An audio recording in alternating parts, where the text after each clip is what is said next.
भगवत प्रसाद जस्य प्रसादान्न गति कुतोऽपि ध्यायं स्तुवंस्तस्य यशस्त्रिसन्ध्यं वन्दे गुरुश्रीचरणारविन्दम् वाञ्छाकल्पतरुभ्यश्च कृपासिन्धुभ्यैव च पतितानां पावनेभ्यो वैष्णवेभ्यो नमो नमः। नमो त्रिकालसत्याय जगन्नाथसुताय च सभृत्याय सपुत्राय सकलत्राय ते नमः। आजानुलम्बितभुजौ कनकावदातौ संकीर्तनैकपितरौ कमलायताक्षौ विश्वम्भरौ द्विजवरौ युगधर्मपालौ वन्दे जगत्प्रियकरौ करुणावतारौ। बर्हापीडं नटवरवपुः कर्णयो कर्णिकारं बिभ्रद्वासं कनककपिशं वैजयन्तीं च मालम्। रन्ध्रान् वेणोरधरसुधया पूरयन् गोपवृन्दैर्वृन्दारण्यं स्वपदरमणं प्राविशद्गीतकीर्तिः। हे कृष्ण करुणा सिन्धो दीनबन्धो जगत्पते गोपेश गोपिकान्त राधाकान्त नमोऽस्तुते। तप्तकाञ्चन गौराङ्गी राधे वृन्दावनेश्वरीं वृषभानुसुते देवी त्वां नमामि हरिप्रिये। वृन्दायै तुलसीदेव्यै प्रियायै केशवस्य च कृष्णभक्तिप्रदे देवी सत्यवत्यै नमो नमः। नमो धर्माय महते नमो कृष्णाय वेधसे ब्राह्मणेभ्यो नमस्कृत्यं धर्मान् वक्ष्ये सनातनम्। नारायणं नमस्कृत्यं नरं चैव नरोत्तमं देवीं सरस्वतीं व्यासं ततो जयमुदीरयेत्। मूकं करोति वाचालं पङ्गुं लङ्घयति गिरिं यत्कृपातमहं वन्दे परमानन्दमाधवम्। जय रूप सनातन भट्ट रघुनाथ श्रीजीव गोपाल भट्ट दास रघुनाथ। এই ছয় গোসাইর করি চরণবন্দন যাহা হইতে বিঘ্ননাশ অভীষ্ট পূরণ। দুর্গমে পথিমেন্ধস্য স্থলৎপাদ গতির্মুহ স্বকৃপা যষ্টি দানেন সন্ত সন্তমবলম্বনম।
जय जरिताय गो सीतानाथ प्रभुनंदे हरि हरि। होली पावनावतार सर्वावतार सार शिरोमणि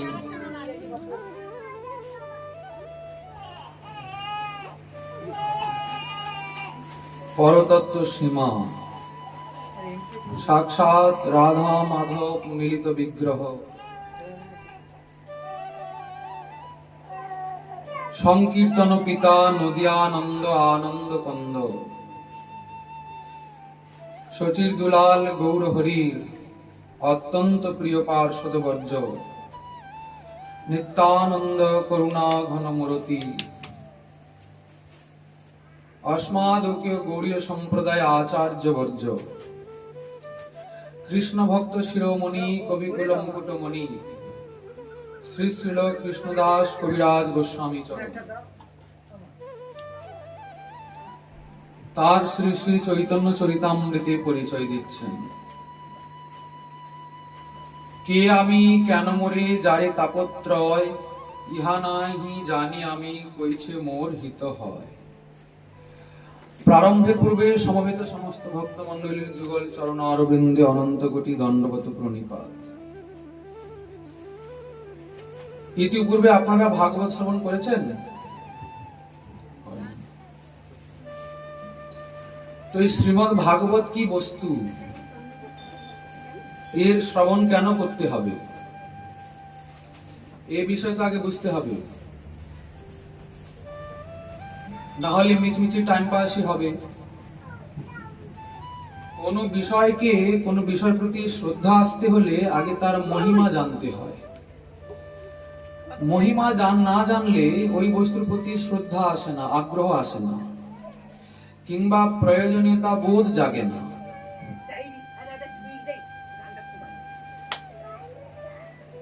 চিত্তে দৃঢ় করি লাগে মহিমা জ্ঞান হইতে। চিত্তে দৃঢ়তা আসার জন্য মহিমার জ্ঞান হওয়া প্রয়োজন। আচ্ছা, আমরা কোন ধর্মাবলম্বী? আমাদের ধর্মের নাম কি? অনেকে বলেন হিন্দু ধর্ম, অনেকে আবার জানেনই না আমাদের কোন ধর্ম, বলেন যে সংসার ধর্ম। আসলে আমাদের ধর্মের নাম হলো সনাতন ধর্ম।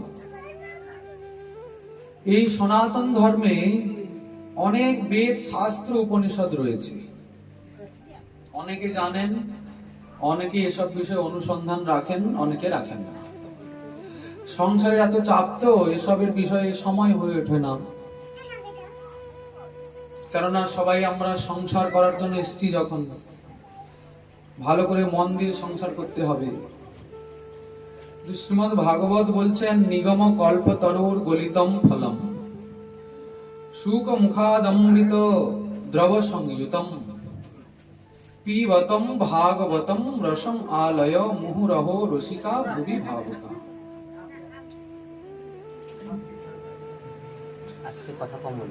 নিগম কল্পতরুর গলিতম ফলম বলছেন শাস্ত্ররূপী কল্পবৃক্ষ। কেমন বৃক্ষ? শাস্ত্ররূপী বৃক্ষ। অর্থাৎ সনাতন ধর্মে এত শাস্ত্র রয়েছে, তাকে একটা বৃক্ষের সঙ্গে তুলনা করেছে।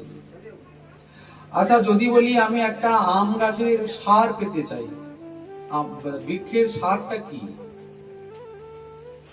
যদি আমি বলি বৃক্ষের সার নিতে চাই, তাহলে বৃক্ষের সার কাকে বলে? পাতাকে, ডালপালাগুলোকে? কাকে বলে? বলছেন বৃক্ষের সার হলো তার ফল। বলছেন তেমনি শাস্ত্ররূপী কল্পবৃক্ষের ফল হলো শ্রীমদ্ ভাগবত। তা কি করে হলো? এই শ্রীমদ্ ভাগবত আসলে কি?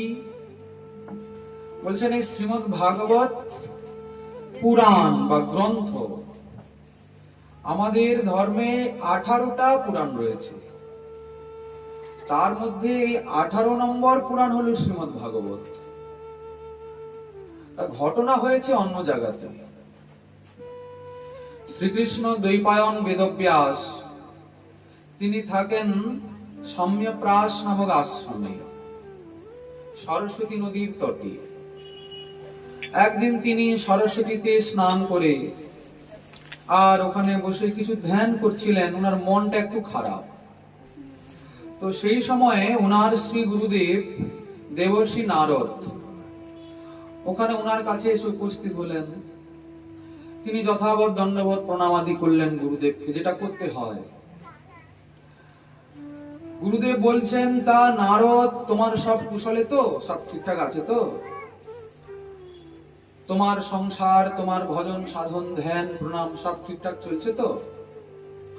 তো তো দেবর্ষি নারদ একটু দুঃখ পেয়ে বলছেন, গুরুদেব আপনি তো ত্রিকালদর্শী, আপনি অন্তর্যামী, আপনি কি জানেন না আমার হৃদয়ে কি চলছে? জয়রাধে, আপনারা কথা বলবেন না, কথা বললে না শুনতে পারবেন না, উনি বলতে আর বলতেই যাচ্ছে না, একটু ধৈর্য ধরে শুনুন।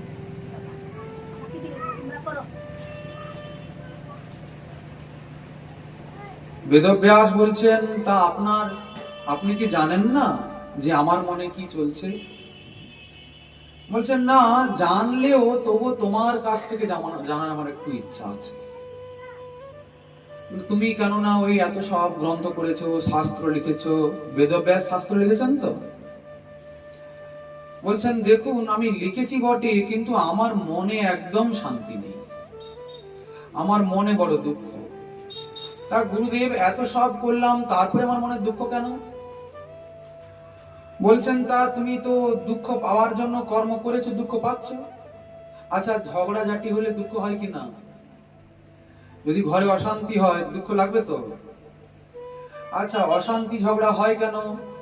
মতের মিল না হওয়ার জন্য, তাই তো? আচ্ছা বেদব্যাস করেছেন কি, আমাদের ধর্মে একটা বেদ ছিল আগে, যেটা স্বয়ং ভগবান থেকে প্রকটিত, বেদ নারায়ণ সাক্ষাৎ। সেই বেদ ছিল অলৌকিক সংস্কৃতে লেখা, তাকে সহজে বোধগম্য নয় আমাদের ক্ষেত্রে। আমরা যে সংস্কৃত পড়ি ওটা কিন্তু ওই রকম নয়, আমাদের বোধগম্য হবে না, ভগবান বুঝতে পারবেন। তা যদি এই অবস্থা হয় তাহলে কলির মানব উদ্ধার পাবে কি করে? যদি বেদ শাস্ত্রের প্রয়োজনীয়তা মানব না বোঝে, যদি জীবনে শাস্ত্রকে অবলম্বন না করে, তাহলে মানব জন্ম সফল হবে কি করে?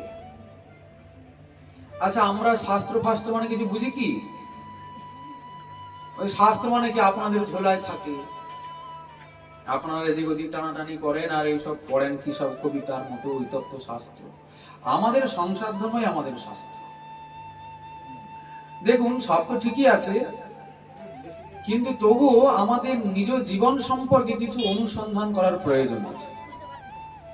এত সুন্দর মানব দেহ আমাদেরকে প্রভু কেন দিয়েছেন? এত সুন্দর কথা বলার শক্তি, বোঝার ক্ষমতা, কি সবকিছু সবার থেকে শ্রেষ্ঠ কিনা? না হলে জীব তো জগতে অনন্ত রয়েছে, পশু পক্ষী কীট পতঙ্গ সবই তো আছে, কিন্তু সবার থেকে মানব কেন শ্রেষ্ঠ হলো? এত সব কোয়ালিটি মানুষের শরীরকে কেন দেওয়া হলো? একটু ভাবার দরকার আছে কিনা? বলছেন এই যে আমরা সংসার ধর্ম করছি, এই খাবো দাবো, এই চাকরি করব, ঘর বানাবো, জমি কিনবো, সোনার পাহাড় তৈরি করব, ব্যাংক ব্যালেন্স করব, এই জন্য দিয়েছেন। আচ্ছা ভালো কথা, শেষে কি পরিণতি হবে আপনার? বলে শেষে আবার পরিণতি কি? যতদিন বাঁচবো ততদিন খালি কেবল জমিয়ে যাব, খালি কেবল সুখ ভোগ করে চলে যাব। এটা চিন্তা করি তো? আমরা সবাই দিন রাত কর্ম কেন করছি? সুখ পাওয়ার জন্য। আচ্ছা এখানে অনেকে বসছেন, তা আপনাদের সুখ আছে তো? সুখ আছে? কি কথা হলো, সব জায়গাতেই লোকে মাথা নাড়ে কেন? এই দেখুন আমরা বড় দুর্ভাগ্যশালী জীব, জানেন? আমরা বহু জায়গা যাই, সব জায়গাতে গিয়ে প্রশ্ন করি আপনারা সুখী তো? কেন আমি দুঃখী তো? কোথাও যদি কেউ সুখী মানুষ পাওয়া যায় একটু তাকে বন্ধু বানাবো, যদি তার সংস্পর্শ থেকে যদি একটু সুখী হওয়া যায়। কিন্তু সুখী মানুষ আজ পর্যন্ত খুঁজে পেয়ে না। এই তো আপনারা বলছেন যে জীবনের শেষ দিন পর্যন্ত সুখ পাওয়ার জন্য আমরা কর্ম করি, সুখ পাওয়ার জন্য কর্ম করছি তো? তা সুখ পাওয়ার জন্য কর্ম করছি কিন্তু সুখ পাচ্ছি না, দুঃখ পাচ্ছি, এটার কারণ কি? এই বিষয়ে কখনো অনুসন্ধান হয়েছে, জানার ইচ্ছা হয়েছে? সব জানলে আমাদের কি লাভ আছে? লাভ নাই। মানে আপনি একটা কর্ম করলেন, সেই কর্মের ফল উল্টো হচ্ছে, তা কেন হচ্ছে সেটা জানবেন না? আপনি একজনের বাড়ি মজুর গেছেন, সেখানে কিছু কর্ম করেছেন, টাকা পয়সা পাবেন। ও বাবা টাকা পয়সা দেবে কি, সে আরো ঝাড়ু নিয়ে আর দৌড়াচ্ছে মারার জন্য। আপনি মনে এত কষ্ট করলাম আপনার ঘরে, আপনি আমাকে টাকা দেবেন কি, আরো মারছেন? আপনার হৃদয়ে প্রশ্ন জাগবে তো? সব জায়গাতেই আমরা খোঁজাখুঁজি করি যে কেন আমরা আমাদের উপযুক্ত কর্মের ফলটা পেলাম না। কেবলমাত্র নিজের জীবন সম্পর্কে আমাদের কোনো অনুসন্ধান নাই, নিজের সম্পর্কে চিন্তা করার জন্য আমাদের সময় নাই। আছে, আপনাদের সময় আছে? দেখুন, আমাদের গুরু কৃপাতে, ভগবত করুণাতে একটু ইচ্ছা জেগেছে যে হায় হায় আমি কি, কেন বা এলাম, কি বা করছি, কি বা করার দরকার, এই জন্য বেরিয়ে পড়েছি। কেননা একটাই তো দিনের কথা, একটা দিন মানে একটা জীবন, একটাই তো জীবনের কথা। এর পরে আবার এইরকম সুন্দর শরীরটা পাবো কিনা তার গ্যারান্টি কে দেবে? আপনাদের কাছে আছে গ্যারান্টি? আমরা আজ পর্যন্ত ওইটা খুঁজে পাইনি যে আমাকে কেউ একজন বলবে যে এই তোমাকে লিখে দিলাম তুমি 200 বছর বাঁচবে। একজন বয়স্ক মানুষ একদিন রাস্তা দিয়ে যাচ্ছে, আমি রাস্তার ধারে বসেছি, আমার তিলক মালা দেখে বলছি বাবা এসব কি, এই বয়সে এইসব শুরু করলে? এখন তো তোমার হাসা খেলার সময়, এখন একটু হাসবে, খেলবে, একটু খাওয়া দাওয়া করবে, নাচবে, দৌড়াবে, এইসব বয়সে করলে? ও বলে বলে চলে যাচ্ছে। বললাম দাঁড়ান দাঁড়ান দাঁড়ান, কি বলছেন? ভালো করে বলেছেন, আমার শোনা হলো না। না, এই বয়সে তুমি এইসব করছো কেন? বয়স হলে না হয় করবে। আমরা তা মশাই আপনার তো চুলগুলো সাদা হয়ে গেছে, আপনার মধ্যে কোনো লক্ষণ দেখা যাচ্ছে না। কি লোকে বলে কি না, এই বয়সে এসব করতে হয়? এই মাছ মাংস খাবে না, দুর্বল হয়ে পড়বে। বয়স হোক, চুলগুলো সাদা হোক, দাঁতগুলো পড়ে যাক, চোখটা আবছা হোক, দেখা কম করুক, কানটা কম শুনুক, তারপরে পাটা নিজের ইচ্ছায় চলতে পারবে না, কি একটা সাহায্য চাই তো, লাঠি লাগে কিনা, তারপরে করবে। আমি বললাম তা ঠিক আছে, আমি একদম একদম দাঁত সব পড়ে গেলে তারপরে বলবো হরে কৃষ্ণ বলবো। তখন তো দাঁত পড়ে গেলে আর মুখে হরে কৃষ্ণ উচ্চারণ হবে না, হয় কি হবে না। তা তখন না হয় করবো। তার আগে আপনি আমাকে একটা গ্যারান্টিড পেপার লিখে দিয়ে যান। বলি কি বললে? এটা বলুন যে আমি কোনোদিন মরবো না, এটা লিখে আপনি একটু সই স্বাক্ষর করে দিয়ে যান তো। আমি একটা ভরসায় থাকলাম যে আমি মরবো না, দিলে আমি বুড়ো বয়স পর্যন্ত অপেক্ষায় থাকবো, বুড়ো হব, তারপরে হরিনাম করবো। কি আপনাদের নিশ্চয়তা আছে বোধহয় যে আপনারা 100 বছর পর্যন্ত বাঁচবেন, কিন্তু আমাদের জীবনের কোনো নিশ্চয়তা নেই। আমরা যখন ইচ্ছা খুশি মরতে পারি। এই জগৎটাকে মৃত্যু লোক বলে। যে কোনো মুহূর্তে, যে কোনো ক্ষণে কি যে হতে পারে কেউ বলতে পারবে না। এই জন্য আমরা সময় নষ্ট করছি না। সময় নষ্ট যে করছে সে নিজেকে ঠকাচ্ছে। অপেক্ষায় আছি, কিসের অপেক্ষায় আছি জানি না। বলে জানি না মানে ভবিষ্যৎটা তৈরি করতে হবে তো। আমরা সবাই বলি কিনা আমাদের ছেলেপুলেকে সেই দিকেই তো এগিয়ে দিই আমরা, ভবিষ্যতের কথা ভাবো, কিভাবে চাকরি করবে, এই একটু ইঞ্জিনিয়ার হবে, ডাক্তার হবে, এই হবে সেই হবে, কত রকম ভবিষ্যৎ মানে আমরা বুঝি ইঞ্জিনিয়ার, ডাক্তার, বড় ঘর, জমি জমা, ব্যাংক ব্যালেন্স, সেটা আমরা ভবিষ্যৎ মানে বুঝি, কিন্তু আমরা ওটা মানি না। আমরা জানি ভবিষ্যৎ মানে একটাই কথা, মৃত্যু। ভবিষ্যতে আপনার মৃত্যু হবে, এর বেশি আর কিচ্ছু পাবেন না। কথাটা ঠিক না ভুল? ভবিষ্যতে আপনি ডাক্তার হন কি না হন, আপনি ইঞ্জিনিয়ার হন কি না হন, বড় বড় বিল্ডিং বানান কি না বানান, মৃত্যু অবশ্যই হবে। ওইটাই হচ্ছে আমাদের ভবিষ্যৎ, এই শরীরটার ভবিষ্যৎ। ভবিষ্যতে কি হবে না, মৃত্যু হবে। এই জগতে আমরা মরতে এসেছি, বাংলো বানাতে আসিনি। বানিয়েছে ভালো কথা, যাওয়ার সময় পকেটে পুরিয়ে নিয়ে যাবে, যা যায়। বলে এসব কথা আমরা সব জানি, আপনি আবার নতুন করে কি বলছেন? আমরা সব এসব শুনে শুনে বড় হয়েছি, সবাই তো এরকমই বলে। সব জানেন কি না? আমরা সব জানি, আমরা সব ভক্ত লোক। দেখুন, সব জানাটা বড় বিষয় নয় তো। অনেকে অনেক কিছুই জানে, অনেকে অনেক দূর পড়াশোনা করেছে, কিন্তু জানা আর মানার মধ্যে পার্থক্য আছে। যতক্ষণ না বিষয়টাকে মানা হচ্ছে ততক্ষণ জেনে কোনো লাভ নাই। আছে কি লাভ? অতএব আমাদের লক্ষণে বোঝা যাচ্ছে আমরা কতটা অভিজ্ঞ এই বিষয়ে। তো যাই হোক, এসব বিষয় আমরা আগে আলোচনা করব। শাস্ত্র ছিল একটা, বেদ ছিল একটা, সামবেদ। বেদব্যাস কলিজীবের প্রতি করুণার বশবর্তী হয়ে সেই বেদকে 4 ভাগে বিভক্ত করলেন। 4টা বেদের নাম কি আমাদের? ঋক, সাম, যজু, অথর্ব। দেখলেন যে বাবা এই বেদ তো বিশাল হয়ে গেল। আপনারা বেদ পড়েছেন কখনো? গীতা পড়ার সময় পায় না, আর বেদ বেদ বেদ কি বেদ কি জানি না কখনো। তা 4টা বেদ, তাও আবার বড় বড়। তিনি করলেন কি, সেই 4টা বেদকে বোঝানোর জন্য, যাতে লোক সহজে, আচ্ছা আমরা একটু সহজ সাধ্য ভালোবাসি কিনা? সহজে যেটা লাভ হয়, বেশি কষ্ট করতে আমরা ভালোবাসি না। কি সহজে লাভ হবে, আর একটু যেন মনোরঞ্জন হয়, ভালো যেন লাগে, সেই বিষয়ে আমরা একটু আগ্রহ করি। কিন্তু এই সব যে কঠিন কঠিন কথা সব বলে না অনেকে, আমাদের ভালো লাগে না শুনতে। এইসব এত সময় নেই, আমাদের ধৈর্য নেই। কি বলেন? এই বক বক বক বক বক বক, এত শুনতে ভালো লাগে না। একটু যদি নাটক হতো, একটু যদি নৃত্য হতো, তাহলে দেখতে ভালো লাগতো কিনা? মানে আমরা একটু মনোরঞ্জন ভালোবাসি, আর সহজলভ্য বস্তু ভালোবাসি। তা বেদ হয়েছে এত কঠিন, এত বড়, তা মানুষের কি ধৈর্য আছে নাকি তাকে পড়ার? বোঝার ইচ্ছা আছে? বলে কোনোদিন জাগবে না ইচ্ছা, এত কঠিন জিনিস। তিনি একটি একটি বেদকে আবার 4টি করে অধ্যায়ে ভাগ করলেন।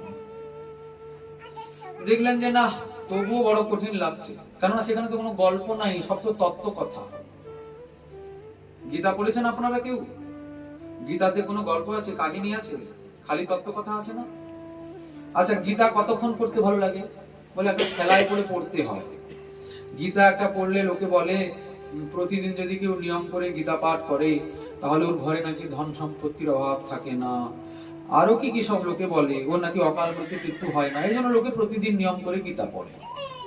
নাহলে যদি বলে গীতাটা পড়তে হবে, তোমাকে গীতাটা পড়তেই হবে, তাহলে ঘুমিয়ে পড়বে, না হলে হাই তুলবে, না হয় অন্য কারোর সঙ্গে কথা বলবে। কেন? কঠিন কথা তো, কোনো গল্প নাই, কিচ্ছু নাই, ভালো লাগে না ওসব পড়তে শুনতে। তো বেদব্যাস জি করলেন কি, বেদকে বোঝানোর জন্য 108 উপনিষদ তৈরি করলেন। উপনিষদে সব আত্মা, পরমাত্মা, জীব, প্রকৃতি, কর্ম, জ্ঞান, ব্রহ্ম, ব্রহ্মের আলোচনা। বলে বাবা কি সব কথা! ব্রহ্ম কি জিনিস, প্রকৃতি কি জিনিস, এগুলো সব উপনিষদে লেখা আছে। কিন্তু বিস্তার করলেন বটে, তাও কঠিন হয়ে গেল। বলেন না না না না, এগুলোতে হবে না। কলির জীব মনোরঞ্জন ভালোবাসে, এই তত্ত্বগুলো জীবকে বুঝতেই হবে, কিন্তু একটা কোনো ঘটনার মধ্যে তত্ত্ব ঢুকিয়ে বোঝাতে হবে। আগেকার দিনে বাংলা পিকচারগুলো আপনারা দেখতেন না? একটা 2 ঘন্টার ভিডিও হতো, শেষে একটা নীতি কথা থাকতো। অতি লোভ, কি একটা নীতি কথা অনেক রকম আছে না? লোভী পাপ রাতেন পাপে মৃত্যু। মানে কি, পুরো যে ঘটনাটা আপনি দেখলেন, তার সার কথা হলো এইটা। আসলে এইটা বোঝানোর জন্য এত বড় ঘটনাটাকে বলা হলো। তো বেদব্যাস করলেন কি, যে না না, তত্ত্ব কথা এমনি এরা শুনবে না, এইসব ছোট ছোট ঘটনাগুলোকে আমাকে ইতিহাস থেকে তুলতে হবে, পুরাণ করতে হবে, সেখানে ঘটনা দেব, তার ভিতরে তত্ত্ব কথা ঢুকিয়ে দেব। এই সব কিছু কেন? মানবের কল্যাণের জন্য। তা তিনি করলেন কি, 17টা পুরাণ রচনা করলেন। কয়টা রচনা করলেন? 17টা। এই শিব পুরাণ, মার্কণ্ডেয় পুরাণ, নারদ পুরাণ, ব্রহ্মবিবর্ত পুরাণ, এই করে 17টা পুরাণ রচনা করলেন। বড় বড় সব। কত কত শ্লোক রয়েছে। স্কন্দ পুরাণে 81,000 শ্লোক রয়েছে, হাজার হাজার শ্লোক। আর রামায়ণ তো আগেই রচনা হয়েছিল। তিনি দেখলেন যে না না না না, এইসব পুরাণ টুরানো এত কঠিন কঠিন, এত এত শ্লোক, এত মোটা মোটা গ্রন্থ, লোক তো গ্রন্থ দেখলেই ভয় পড়ে যাচ্ছে। বলে বাবা এত মোটা বইটা এ পড়তে পারবে না, ছোটখাটো 2-3টা পৃষ্ঠা হলে তাহলে দেখা যাবে, তখন সময় করে যদি পারি। তো করলেন কি, না না, কলিযুগে লোক একটু সংসার সংসার খেলা করতে ভালোবাসে, তাই না? আমরা সংসারের কথা আলোচনা করতে ভালোবাসি না? সংসারের মধ্যে থাকতে।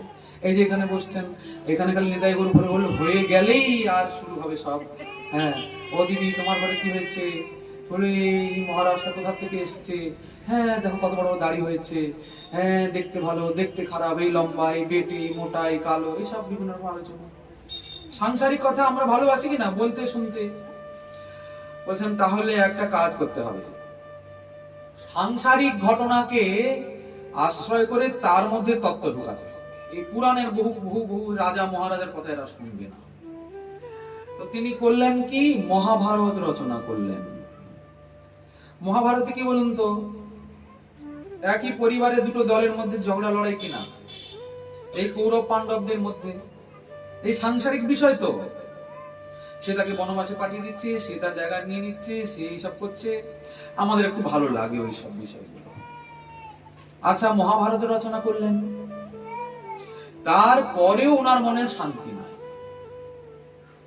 আচ্ছা তাহলে করা যাবে কি, এত সব করলাম আমার মনে শান্তি হচ্ছে না কেন, আমি এত সব করে যদি আমার নিজের মনে শান্তি না হয়, তাহলে কলির মানবের কি শান্তি হবে?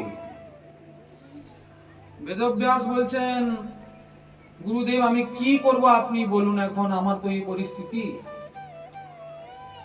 আচ্ছা তখন দেবর্ষি নারদ বলছেন, শোনো তুমি যে শিব পুরাণ লিখেছো সেখানে বলেছো শিব হলেন ভগবান। কি যারা যারা শিব পুরাণ পড়েছেন তারা বলবেন শিব ভগবান, যারা মার্কণ্ডেয় পড়েছে তারা বলবে শিব কোথায় ভগবান, মহাদেবী ভগবতী ঈশ্বরী মা দুর্গা ভগবান, তার সন্তান ব্রহ্মা বিষ্ণু মহেশ, এরকম সব ক্যালেন্ডারে থাকে দেখা যায়। তার থেকেই তিনি আদি পরাশক্তি, তার থেকেই জগতের সৃজন হচ্ছে। যে আবার বিষ্ণু পুরাণ পড়েছে সে বলবে বিষ্ণু ভগবান। এভাবে 17টা পুরাণে যে যেটা পড়বে সে তাকেই তো মানবে। আচ্ছা আপনি শিব পড়েছেন, আমি দেবী পড়েছি, ও বিষ্ণু পড়েছে, তা আমি আমারটা শ্রেষ্ঠ বলবো কিনা? যেহেতু আমি পড়েছি, আপনি আপনারটা শ্রেষ্ঠ বলবেন, তা আমার শ্রেষ্ঠ আপনার শ্রেষ্ঠ, এই শ্রেষ্ঠ করতে গিয়ে লড়াই হবে কিনা, ঝগড়া হবে কিনা? বলছেন দেখো তোমার এই সব কাণ্ড কারখানা পড়াশোনা করে কলির মানবের যে ঝগড়া লড়াই হবে, আর ঝগড়া মানে অশান্তি, সেই অশান্তির ফল তুমি আজ থেকে পেয়ে গেছো, এই জন্য তোমার মনে অশান্তি চলছে। তা গুরুদেব এখন তাহলে আমি কি করবো, আমাকে একটা রাস্তা দেখান।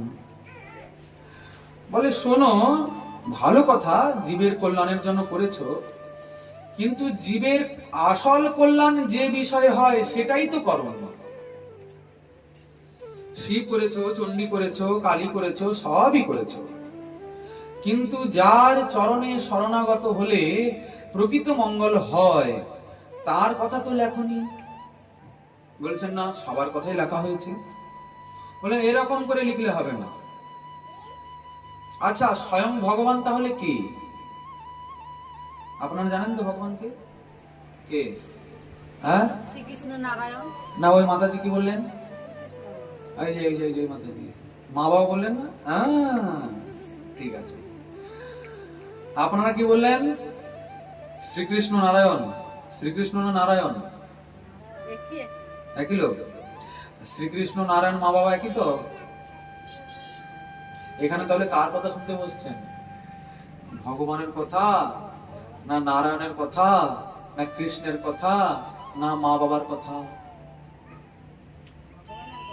ভগবানের কথা শুনবেন তাহলে না, এটা আপনার খালি কথা নয়, বহু লোকের এরকম ধারণা রয়েছে যে মাতা পিতাই হলো আসল ভগবান, বলে তো।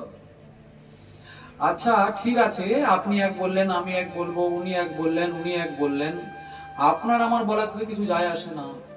কি শাস্ত্র কি বলেছেন, বা তার আগে ভগবান কাকে বলে, ভগবান শব্দের অর্থ কি, একটা তো আছে ব্যাপার, ভগবান শব্দের একটা তো অর্থ আছে।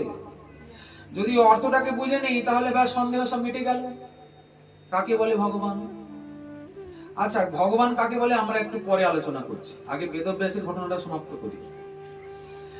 বলছেন দেখো যিনি জগৎ স্রষ্টা স্বয়ং ভগবান, পরতত্ত্ব সীমা, তুমি সেই শ্রীহরির কথাই লেখনি।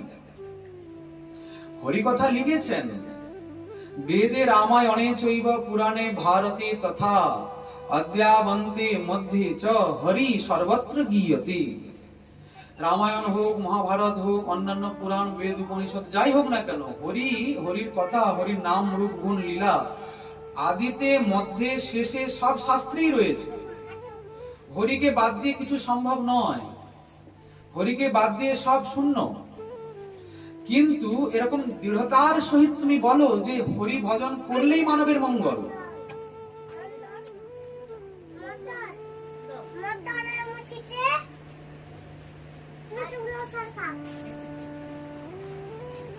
তাহলে জানা গেল কি হরি কথা লিখতে হবে। এই বিষয়ে তো শ্রীমদ্ ভাগবতে অনেক শ্লোক রয়েছে, আমরা এত বেশি কঠিন আলোচনায় গেলে বুঝতে পারবো না। যাতে সহজে আমাদের বোধগম্য হয় সেই বিষয়ে আমরা প্রচেষ্টা করব। আমাদের কথা কঠিন লাগছে নাকি আপনাদের? না না সহজ লাগছে, বোঝা যাচ্ছে তো? কি রে তোদের এদিকে এখানে কি রে? হরে কৃষ্ণ কৃষ্ণ কৃষ্ণ হরে হরে, হরে রাম রাম রাম হরে হরে। ওই শুনতে পাওয়া গেল না?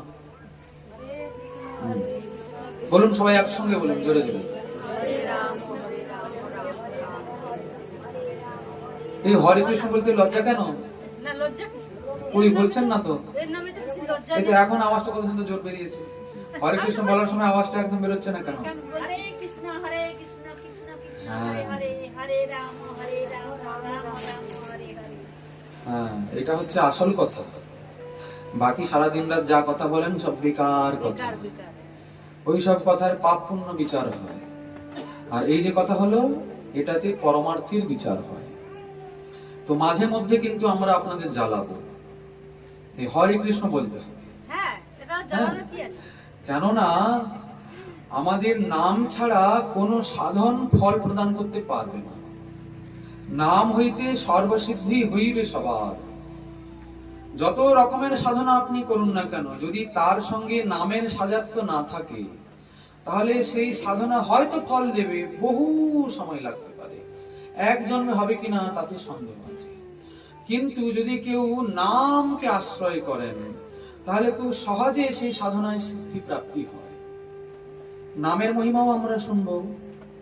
নাম তো খালি করলে হয় না, নাম করলে কি লাভ, কেন করতে হয়, না করলে কি ক্ষতি, আবার নাম করলেই কি ফল প্রাপ্তি হয় কি না জানতে হবে তো। দেখুন, ভাগবত কথা মানে না কেবল গপ্প গুজব নয়, শাস্ত্রীয় আলোচনা। আর এই যে ভাগবতী কথা, শ্রীমদ্ ভাগবতীর যে আলোচনা, ওটা কেবল ভালো লাগারও বিষয় নয়, যে আমার ভালো লাগছে বলে শুনছি, তা কিন্তু না। ভাগবত কথা শোনা মানে নিজের জীবন সম্পর্কে বোঝা। কিসের সম্পর্কে বোঝা? নিজের জীবন। বলি কি কথা বলেন, নিজের জীবন সম্পর্কে বোঝা। ভাগবতের সাথে জীবনের কি সম্বন্ধ আছে? ভাগবতের সঙ্গে নিজের জীবনের কোনো সম্বন্ধ আছে? ওই এতদিন তো আমরা ভাগবত কিছু শুনিনি, বুঝিনি, বা জীবন তো ভালোই চলছে। আপনি আবার কোথা থেকে এলেন মশাই, আপনি বলছেন ভাগবতের সঙ্গে জীবনের সম্পর্ক আছে? আচ্ছা, আপনার ভিতরে একটা শক্তি আছে, এটা জানেন কি? যার জন্য আপনার শরীরটা চলছে। আপনার ভিতরে একটা তত্ত্ব রয়েছে শরীরের ভিতরে, যার জন্য এই শরীরটা চলাফেরা করছে, কথা বলছেন, দেখতে পাচ্ছেন। আচ্ছা, মৃত্যু মানে কি? লোকে বলছে মরে গেছে। কেন মরে গেছে? কোথায় মরে গেছে? সামনেই তো শুয়ে আছে লোকটা। যাকে আপনি বলছিলেন যে আমার ছেলে মেয়ে যাই হোক বলছিলেন, সে তো আপনার সামনে শুয়ে আছে, আপনি মরে গেছেন বলছেন। আচ্ছা, মানে আত্মা বেরিয়ে গেলে তাকে বলে মৃত্যু, তাই তো? মানে আত্মাটা হচ্ছে আসল তত্ত্ব, আত্মাটার কারণে শরীরটা টিকে আছে। তা এখন আত্মাটা এলো কোথা থেকে? শ্রীমদ্ ভগবদ গীতায় শ্রীকৃষ্ণ বলছেন, মাময়ী বাংশ জীব লোকে জীবভূত সনাতন। আমার অংশ হলো আত্মা। কোথা থেকে এসছে? আমার থেকে। মানে কার? শ্রীকৃষ্ণ বলছেন এই কথা। আচ্ছা, যদি আমরা তাহলে কৃষ্ণের, যদি আমরা কৃষ্ণের হই, আর ভাগবত তাহলে কার? ভাগবত তারই নয়, ভাগবত হলেন তিনি সাক্ষাৎ। তেনেও বাংময়ী মূর্তি প্রত্যক্ষা বর্ততে হরে। ভাগবত হলো গ্রন্থ রূপে, ভাগবত কৃষ্ণের অবতার। ভাগবত কৃষ্ণই, কিন্তু গ্রন্থ রূপে বিরাজমান। এরকম একজন আছেন, এই হচ্ছে গ্রন্থ উনি। নাম উনি, নাম, রূপ, ধাম, বৈষ্ণব, সাধু, তুলসী, গ্রন্থ, একাদশী, এইসব রূপে ভগবানের অবতার কলি যুগে এই জীবের কল্যাণের জন্য। এত রূপে ভগবান অবতীর্ণ হয়েছেন, এই এত রূপের মধ্যে যে কোনো একটি স্বরূপকে যদি জীব স্বীকার করে নিতে পারে, ওতেই তার মঙ্গল হবে। ধরুন কেউ কোনো সাধনা পারে না, কিন্তু ভাগবত শ্রবণ আর কীর্তন করতে ভালো লাগে, ভাগবত নিয়েই সে থাকে, বলে বাস ওই একটা সাধনাতেই সে ভগবানকে পাবে, নিজেকে বুঝতে পারবে। আচ্ছা সে যাক, কিন্তু আমরা জানলাম যে ভাগবত মানে ভগবানই, মানে ভাগবত মানে ভগবানের কথা। আচ্ছা তাহলে ভাগবত মানে শ্রীকৃষ্ণ, আর আমরা কৃষ্ণের অংশ, তাহলে আমাদের সঙ্গে ভাগবতের সম্বন্ধ আছে, আছে তো? আমরা শ্রীকৃষ্ণের, ভাগবত সাক্ষাৎ কৃষ্ণ। আচ্ছা তার সম্বন্ধ থাক, তাহলে ভাগবতটা শুনবো কেন? আচ্ছা আপনারা তো বললেন যে আমরা কৃষ্ণের অংশ, এটা জানেন অনেকে যে আমি আত্মা, আমার ভিতরে আত্মা আছে, মানেন কি? মানে না, মানে বললাম যে বলাটা তো বড় বিষয় নয়, মানাটা বিষয়। আমরা মানি যে এই শরীরটা হলাম আমি, তাই তো? আচ্ছা আমরা আত্মার জন্য আজ পর্যন্ত কি কর্ম করেছি? বলে দূর মশাই, যাকে আজ পর্যন্ত চোখেই দেখতে পেলাম না কোনোদিন, তার জন্য কি কর্ম করব? আজ পর্যন্ত আমরা এই শরীরের জন্য কর্ম করেছি কিনা সারাটা জীবন? শরীর কি করে খাবে, কি করে ভালো থাকবে, পিটা ভালো লাগছে, শরীরের সঙ্গে জোড়া যত সম্বন্ধগুলো রয়েছে, স্ত্রী পুত্র পরিবার পরিজন গৃহ সংসার আত্মীয় স্বজন, এই ওই ওই কত রকমের দূর দূর সম্পর্কে আত্মীয় স্বজন সব রয়েছে, আমাদের দিনরাত এদের জন্য চিন্তা, এদের জন্য আমরা কর্ম করছি, কিন্তু কই নিজের জন্য কর্ম করি না তো। নিজ মানে কি? শরীর নয়, আমি কে? আত্মা, ওই তো প্রকৃত আমি। যদি বলেন শরীর, আচ্ছা এই শরীরটা, আপনার বয়স কত হলো? বলে 50। তা আপনার বয়স 50 মানে? এই তো শরীরটার বয়স 50, শরীরটার বয়স 50 তো, কারণ 50 বছর আগে শরীরটার উৎপত্তি হয়েছে। কিন্তু শরীরের ভিতরে যিনি খেলা করছেন, আপনাকে যখন জিজ্ঞাসা করা হলো আপনার বয়স কত, আপনাকে যদি জিজ্ঞাসা করতাম আপনার শরীরের বয়স কত, তাহলে বলতেন 50। আমি তো জিজ্ঞাসা করেছি আপনার বয়স কত, আপনি তো শরীর নন, আপনি অনাদি অনন্ত। ভগবান কবে থেকে আছে জানেন কি? ভগবানের উৎপত্তি কবে হয়েছে জানেন? বলে না জানি না। লোকে একটা বলে ঈশ্বর পরম কৃষ্ণ সচ্চিদানন্দ বিগ্রহ অনাদির আদি গোবিন্দ সর্বকারণ কারণম। লোকে বলে অনাদির আদি গোবিন্দ, অর্থাৎ যিনি অনাদির আদি, তার কবে যে সৃষ্টি কেউই জানে না। সে হয়তো ভগবান নিজে বলতে পারবেন যে আমি কবে এসেছি। আর যদি আমরা তার অংশ হই, তাহলে আমাদেরও কবে সৃষ্টি হয়েছে আমরা জানি না। তাহলে আপনার বয়স কত আপনি বলবেন কি করে? ভগবান বলতে পারবে যে আপনার বয়স কত। কিন্তু সমস্যার বিষয় হলো গিয়ে, যদি জিজ্ঞাসা করা হয় আপনার বয়স কত, আমরা শরীরের বয়সের কথা বলি। তার মানে আমি যে আত্মা এটা মানি না, আমি মানি আমি এই শরীর, ঠিক তো? কিন্তু আমাকে বুঝতে হবে আমি আসলে কে। আচ্ছা যদি আপনাকে আমি বলি বাবা তুমি কে বাবা, কোথা থেকে এলে বাবা, আপনার বায়োডাটা বলুন তো। বায়োডাটা মানে আপনার পরিচয় দিন আমাকে। আপনি কি বলবেন? আমার নাম অমুক, বাবার নাম অমুক, কাকুর নাম অমুক, দাদুর নাম অমুক, আমার গ্রামের নাম অমুক, আমি এই ক্লাসে পড়েছি, আমি এই করেছি সেই করেছি, সারা দুনিয়ার আপনার ঠিকুচি গোষ্ঠী দেবেন কিনা? আপনার পরিচয় চাওয়া হলো। আচ্ছা আমরা প্রশ্ন কি এতগুলো করেছি? আমরা তো একটা প্রশ্ন করলাম যে আপনার পরিচয় দিন। তার উত্তরে আপনি যে ছিলেন এত কথা বললেন, কেন আপনি যে প্রশ্নটা করলেন ওটা জানতে হলে এত সব জানতে হয়, ঠিক তো? আপনাকে যদি বলি আমি আপনার পরিচয়টা দিন, তাহলে আপনার বাবার নামটা স্বাভাবিক আপনাকে নিতে হবে কিনা? হবে তো? আচ্ছা যদি বলি আমি কে, বলেন আমি আত্মা, তাই আত্মা এলো কোথা থেকে? তা আপনি আত্মার যেখান থেকে সৃষ্টি হয়েছে তার কথাটা আসছে কিনা? আত্মাটা এলো কোথা থেকে? শ্রীকৃষ্ণ থেকে। আমি যখন বললাম যে আত্মা কোথা থেকে এলো, তখন শ্রীকৃষ্ণের কথা আসছে কিনা? তার মানে নিজের সম্পর্কে জানা মানে কৃষ্ণের কথা জানা, নিজের সম্পর্কে জানা মানে ভাগবত কথা জানা, ভাগবত শোনা, এবার সমস্যা বিষয় হলো কি, যদি আমি মাইক নিয়ে বেরিয়ে পড়ি আমি কে আমি কে আমি কে, তাহলে কেউ উত্তর দিতে পারবে না। তখন করতে হয় কি, এই শ্রীমদ্ ভাগবত কি সব শাস্ত্রের শরণাগত হতে হয়। সাধু গুরু চরণকে অবলম্বন করে শাস্ত্র শ্রবণ কীর্তন করতে হয়। সেইখানে বোঝা যাবে যে আসলে আমি কে। না হলে এই জগতে সবাই পরিচয় দেবে, তুমি তো অমুক লোকের ছেলে, এটা পরিচয় দেয় তো সবাই, তুমি অমুক লোকের ছেলে, তুমি অমুক লোকের বাপ, এই হচ্ছে পরিচয়। ওটা আমাদের আসল পরিচয় নয়। ওই পরিচয়টা কিছু দিনের জন্য। কতদিনের জন্য? হ্যাঁ, যতদিন বেঁচে আছি ততদিনের জন্য। তারপরে ওই সব পরিচয় সব ধূলিসাৎ হয়ে গেল, শরীর থেকে জীবাত্মা বেরিয়ে গেল, সঙ্গে সঙ্গে সব কাজ শেষ হয়ে গেল, হয় কি না? তাহলে আমরা ভুল, মিথ্যা, অসত্য নিয়ে জীবনে চলছি। দেখুন, কিন্তু মনে করি বড় সত্যবাদী, মনে করি বড় জীবনে ভালো কাজ করছি, বড় ভালো চলছে, কিন্তু কিচ্ছু হচ্ছে না, সব ভুল। কেবলমাত্র ভস্যে ঘি ঢালা চলছে। কি বলেন মশাই, আমার সংসারের কত দায়িত্ব জানেন? কি লোকে বলে আমি সংসারে আছি বলে সংসারটা চলছে, যদি আমি বেরিয়ে যাই না সংসার থেকে, তাহলে সঙ্গে সঙ্গে সব শেষ হয়ে যাবে। ও, তাহলে বুঝি আপনি অমর হয়ে এসেছেন, কোনোদিন মরবেন না। হ্যাঁ, আপনি না থাকলে সংসারই চলবে না, আটকে যাবে। আর কখনো কি কারোর জন্য কিছু আটকে থাকে না। ও আপনার মিছি মিছি চিন্তা ভাবনাটা এটা বলেছে, অহংকার, আমি ছাড়া চলবে না সংসার। ঠিক সেরকম ব্যাপার, আপনার সঙ্গে সংসারের সম্বন্ধ কত দিনের?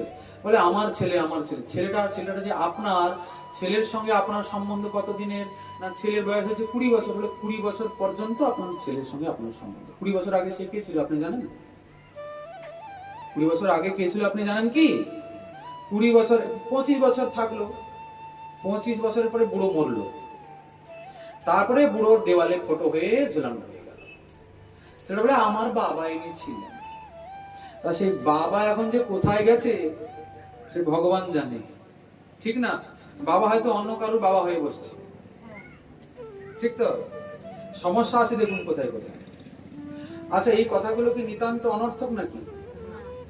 এই কথাগুলো বোঝার দরকার আছে। হ্যাঁ, এই জন্য বলা হচ্ছে এই কথাগুলো। আচ্ছা, যদি আমরা ভাগবতের গল্প গুজব শুরু করে দেই, হয়তো আপনারা ভালো লাগবে শুনতে, কিন্তু হ্যাঁ ভালো হয়েছে ভালো হয়েছে, কিন্তু ভগবানের প্রতি যে কতটা আসক্তি হবে সে বিষয়ে একটু সন্দেহ আছে। কিন্তু যখন আমার সঙ্গে মিশিয়ে ভগবানকে বুঝবো, আমার সঙ্গে ভগবানের সম্বন্ধ কি, আমার কর্তব্য কি তা বুঝবো, তখন ভগবানের প্রতি রতিমতি আসবেই, আসবে না? আচ্ছা, এই তো আপনি বললেন পিতামাতা ভগবান। কেন ভগবান? পিতামাতা আমাকে জন্ম দিয়েছেন বলে। ভগবান কি না সেটা পরে আলোচনা করা যাবে, কিন্তু বলার কারণ হচ্ছে এই যে আমাকে পিতামাতা জন্ম দিয়েছেন সেই জন্য। আচ্ছা, কাকে জন্ম দিয়েছেন পিতামাতা? শরীরটাকে জন্ম দিয়েছেন। তাও আবার কি কৃষ্ণ কৃপায় জন্ম দিতে পেরেছেন, না হলে কত মাতাই তো গর্ভধারণ করে, সবার সন্তান কি ভূমিষ্ঠ হয় নাকি? মায়ের পেটে সন্তানের কলেবরটাকে তৈরি করে কে? মা না বা ভাত ঢুকে করে কে? কেউ করে? কখনো করতে পারে?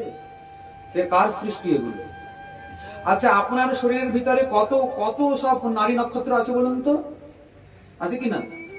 কত ছোট ছোট হাড় রয়েছে, কত ছোট ছোট নাড়ি রয়েছে, কত সূক্ষ্ম সূক্ষ্ম সব যন্ত্রপাতি দিয়ে শরীরটা তৈরি হয়েছে, বাইরে দেখলে বোঝা যায় না। আচ্ছা, এতগুলির মধ্যে যদি একটা সরু ছোট্ট তার ভিতরে কেটে দেওয়া হয় শরীরের মধ্যে, শরীর টিকবে তো? অসুস্থ হয় কিনা মানুষ? আচ্ছা, এত সূক্ষ্ম সৃষ্টির কারুকার্য কে করলো? ওটা যে প্রয়োজন এর বেঁচে থাকার জন্য, ওটা মা জানতো না বাবা জানতো না জগতে কে জানতো? কোন ইঞ্জিনিয়ার জানতো যে শরীর ভিতরে এই ছোট্ট হাড়টার প্রয়োজন আছে, দিলে এই কাজটা হয়? ওটা করেছে কে? ভগবান করেছে। আচ্ছা হোক, বাদ দিলাম, মাতা পিতার থেকেই শরীরটা পাওয়া গেছে তো, এই জন্য আমরা বলছি মাতা পিতা ভগবান। তা শরীরটা পাওয়া গেছে, শরীরটা সঞ্চালিত হচ্ছে আত্মার কারণে। আত্মা আছে বলে শরীরটা সঞ্চালিত হচ্ছে, আত্মা বেরিয়ে গেলে মা বাপের দেওয়া শরীরটা মৃত হলো। আচ্ছা, যদি আপনি বলেন, যদি কেউ বলে আমার ছেলে আমাকে দেখবে না, তাহলে আত্মাটাও যার, তারও তো একটা অধিকার আছে, আমার অংশ, আমার সেবা করা তার কর্তব্য। আছে কিনা অধিকার? কিংবা আমাদের কর্তব্য কিনা যে আমরা যার অংশ, যার থেকে এসেছি তার সেবা করা? কর্তব্য তো। কিন্তু আমরা করছি কি? করি না মানে দিন রাত তো করছি, দিন রাত তো করছি। কি করছি? সংসার করছি। বাস হয়ে গেল সব সর্বনাশ। হ্যাঁ, এসছেন যখন করতে তো হবে, যে যে যে পরিস্থিতিতে আছেন, কিন্তু ওটা তো আসল কাজ নয়। দেখুন, একটা কথা সকলের মুখস্থ আছে, লোকে বলে কৃষ্ণ ভজিবার তরে, তারপর কি বলে গো? আমার তো মনে পড়ছে। হ্যাঁ, এই দেখো সবার একদম জলবৎ তরণ। কৃষ্ণ ভজিবার তরে সংসারে আইন। আচ্ছা, মিথ্যা কথা কেন বলেন আপনারা? মিথ্যা কথা কেন বলছেন আপনারা? এখানে সত্য কথা বলতে হবে, মিথ্যে কথা বললে হবে না। বিপদে পড়িয়া হরি খাই গোলা চাপা। হায়, মিথ্যা কথা বলছেন না আপনারা? বলছেন কৃষ্ণ ভজিবার তরে সংসারে আইনু, এটা এটা এটা বলছেন তো, এটা মানছেন কি? তাহলে মিথ্যা কথাই তো হলো। বলছেন ভজন করার জন্য এসেছি, কিন্তু ভজনই করছেন না, সংসার সংসার করছেন। মিথ্যা কথা কেন বলেন সব জায়গাতে? সংসার করার ধর্ম না? ঠিক আছে, হ্যাঁ, কোনো চিন্তা করার দরকার নেই, আমরা আলোচনা করব সব কথা। কদিন সময় আছে আমাদের হাতে? 5 দিন সময় আছে। হোক, আমরা চেষ্টা করব। তা ভগবানকে জানতে হবে। ভগবানকে জানবেন কি করে? শ্রীমদ্ ভাগবতকে আশ্রয় করে। ভাগবত শ্রবণ করলে, কীর্তন করলে বুঝতে পারবেন ভগবান কে, আপনি কে, আপনার আসল স্বরূপ কি। আমরা যে বলি হরি ভজন করো, হরি ভজন করো, কৃষ্ণ ভজন করো, ভজন করো, ভজন করার জন্য এসেছি, ভজন করো। তা কেন করব ভজন? তা আমরা এই কলিযুগে সবাই লাভ খুঁজি কিনা? যাই কর্ম করি না কেন, কিছু না কিছু লাভের আশা নিয়ে আমরা করি। বিনা লাভের চিন্তা করে আমরা কেউ কিছু করি না মশাই। তা আপনার হরি ভজন করলে আমার কি লাভ আছে? কি হরি ভজন করতে হবে বললেন, তা আপনার ভজন করলে আমার লাভ আছে কিছু? আপনার হরি ভজন, সেই লাভটা কি আছে, না করলে কি ক্ষতি আছে, সেটা বোঝার জন্যই হরি কথার আসর। সেটা বোঝার জন্যই গ্রন্থ, শাস্ত্র, ভাগবতের আলোচনা। তবে হ্যাঁ, আলোচনাটা যেন শাস্ত্রীয় হয়, তবে গিয়ে কিছু লাভ আছে। না হলে কেবল যদি আপনাদের ভালো লাগবে এমন মনোরঞ্জনের কথা যদি আমরা খালি বলি, শাস্ত্রের কথা বাদ দিয়ে ওই চুটকুলা ফুটকুলা, মানে হাসাতে হবে আপনাদের, কি না? আপনারা যদি আবার হাসেন তাহলে আমাকে আবার ডাকবেন, আমার দোকানপাট ব্যবসা বাণিজ্য ভালো চলবে। ওসব কিন্তু উদ্দেশ্য নয়। শ্রীমদ্ ভাগবত কথা শ্রবণ কীর্তনের উদ্দেশ্য ব্যবসাপাতি নয়। শ্রীমদ্ ভাগবত শ্রবণের উদ্দেশ্য হচ্ছে নিজেকে বোঝা, নিজেকে জানা। আমি কোন কঠিন বাস্তবের উপরে দাঁড়িয়ে আছি, বাস্তবটাকে বুঝতে হবে তো। আচ্ছা, জীবনের সত্যটাকে উপলব্ধি করতে হবে তো। জীবন কি মিথ্যার হবে নাকি? সত্যটাকে বুঝতে হবে তো। তা পরম সত্য কাকে বলে? সত্য মানে কি? আমরা চোখের সামনে যা দেখতে পাচ্ছি এটাই কি সত্য? আমাদের চোখের সামনে যা দেখা যাচ্ছে, যা আমরা দেখছি, শুনছি, বুঝছি, এটাই কি সত্য, না সত্য অন্য কিছু আছে? আমরা যা দেখছি এটাই আসল, না এর পেছনে কিছু আছে নাকি? বলে না না, থাকবে কি করে, যেটা দেখছি সেটাই তো। অনেকে বলেছে যে আমাদের স্বামী বিবেকানন্দ বলেছেন নাকি যে যেটা নিজের চোখে দেখবে না সেটা বিশ্বাস করবে না, শুনেছি এটা। আচ্ছা, তা বাতাস তো দেখা যায় না, যদি বলি বাতাস নাই তাহলে কিরকম হবে? হ্যাঁ, অনুভব করতে হবে। তাহলে চোখে দেয় না, দেখা যায় না মানে এই নয় যে বস্তুটা নাই। অনুভব বেদ্য, অনুভবে তাকে বোঝা যাবে। তার মানে বিষয় বলে একটা কিছু আছে, ভগবান বলে একটা তত্ত্ব রয়েছে, একটা কোনো অদৃষ্ট শক্তি আছে যার জন্য এই জগৎটা পরিচালিত হচ্ছে। দেখুন, আমরা আজ পর্যন্ত জীবনে অনেক চিন্তা ভাবনা করি অনেক কিছু করার জন্য। আমরা চিন্তা করি এক, কর্ম করি এক, ফল পাই কিছু আলাদা, তাই কি না? আচ্ছা, আমি কর্ম করলাম একটা চিন্তা করে, আর ফলটা উল্টো পেলাম কেন? তাহলে ফল দেওয়ার লোক একটা কেউ অন্য আছে, যার হাতে সব কল কবজা গুলো আছে, সে নাড়াচ্ছে। কি আমরা কেবল পুতুলের মতো খালি দিন রাত এই নাচছি বেড়াচ্ছি ধেই ধেই করে, কিন্তু কি হচ্ছে আমাদের হাতে কিচ্ছু নাই। কি এটা আপনারা বুঝতে পারছেন তো কথাটা ঠিক কিনা? দিন রাত আমরা কষ্ট করছি, কিছু না কিছু করছি, কিছু না কিছু পাওয়ার আশায়, কিন্তু পাচ্ছি তার উল্টো। আচ্ছা, এসব সম্বন্ধে আমাদের কোনো প্রশ্ন জাগে না মনে? সময় হয় না জানেন তো, এত আমরা ব্যস্ত থাকি আমাদের সময় হয় না। আচ্ছা, সময় হয় না মানে তো কবে সময় হবে? শ্বাস প্রশ্বাসের কানেকশনটা কেটে গেলে তারপরে আর কিছু পাবেন কি হাতে? যতক্ষণ শ্বাস প্রশ্বাসের কানেকশনটা আছে ততক্ষণ সারা জগতের মালিক আপনি। লোকে বলে না আমি মালিক, আমি সব করেছি, আমি ঘরের সদস্য, লোকে বলে। কতক্ষণ চলে? শ্বাস প্রশ্বাসটা যতক্ষণ চলে। আর ওটা ওই কানেকশনটা বন্ধ হয়ে গেলে? আচ্ছা বলুন, ওই শ্বাস প্রশ্বাসের কানেকশন আপনার হাতে আছে নাকি? আপনার ইচ্ছায় চলে কি? তাহলে জগতে কেউ মরতই না। বলে মরবই না, আমি শ্বাস প্রশ্বাসের কন্ট্রোল করতে পারি, মরতো কি? দেখুন, এই সব কঠিন বাস্তবতা জীবনের, এই বিষয়গুলো বোঝার শোনার আমাদের সময় নাই। আমরা সব অনিত্য মিথ্যার দিকে দৌড়াচ্ছি, যা একদিন থাকবে না, সব ধূলিসাৎ হয়ে যাবে। হয় আমি থাকবো না, না হয় বিষয় থাকবে না, সব একদিন শেষ হয়ে যাবে, হবে না? বলে এইসব হতাশ করে দিচ্ছেন কেন মশাই? হতাশ করছি না, আমরা সত্য কথাটা জানাচ্ছি। আমরা নিশ্চিন্তে থাকছি কি করে? আমরা নিশ্চিন্তে বসে আছি কি করে? যদি আমরা মনে করতে পারি যে সামনে আমার মৃত্যু ঘনিয়ে আসছে, যে কোনো মুহূর্তে আমি মরতে পারি, তাহলে কি নিশ্চিন্তে থাকা যাবে? যদি কেউ আপনাকে বলে ফোন করে হঠাৎ, এ ভাই তুই যে ওখানে পাঠ শুনতে গেছিস, তুই বেরিয়ে 10 হাত গেলেই তুই মরবি, তাহলে এখানে বসে আর পাঠ শুনতে পারবে? পাঠ শুনতে পারবে? নিজেও শুনবে না, কাউকে শুনতেও দেবে না। কি যে করবে, কোথায় যাবে, কোথায় ডুবে মরবে, না কি করবে, কোথায় কার গলা ধরে ধরে কাঁদবে, তার মাথায় তখন কিছু ঢুকবে না। এখন এটাই ঢুকবে, আমি মরে যাবো, আমি মরে যাবো, আমি মরে যাবো। কখন মরে যাব? না পাঠটা বিশ্রাম হলে 10 পা গিয়েই আমি বলো হয়ে যাব। হয়তো সমস্যা আছে। আচ্ছা, এরকম হতে পারে কিনা? শ্রীমদ্ ভাগবতের উৎপত্তি হলো সেই জায়গা থেকে। আমাদের পরীক্ষিত মহারাজ ব্রহ্মশাপগ্রস্ত হয়েছেন। শৃঙ্গি ঋষি অভিশাপ দিয়েছেন 7 দিনের মধ্যে পরীক্ষিত মরবে। 7 দিনের পরে তক্ষক নাগ আসবে, তাকে দংশন করবে, পরীক্ষিত মৃত্যু। আপনারা শুনেছেন এটা? আচ্ছা, তা পরীক্ষিত করলেন কি তখন? হ্যাঁ, যজ্ঞ করলেন। কি যজ্ঞ করলেন? ভোর করলেন, ভোরের ভিতরে রাখলেন। কাকে রাখলেন? ওই দক্ষকে। এসব কোথায় শুনেছেন আপনারা? বইয়ে শুনেছি। কোন বই?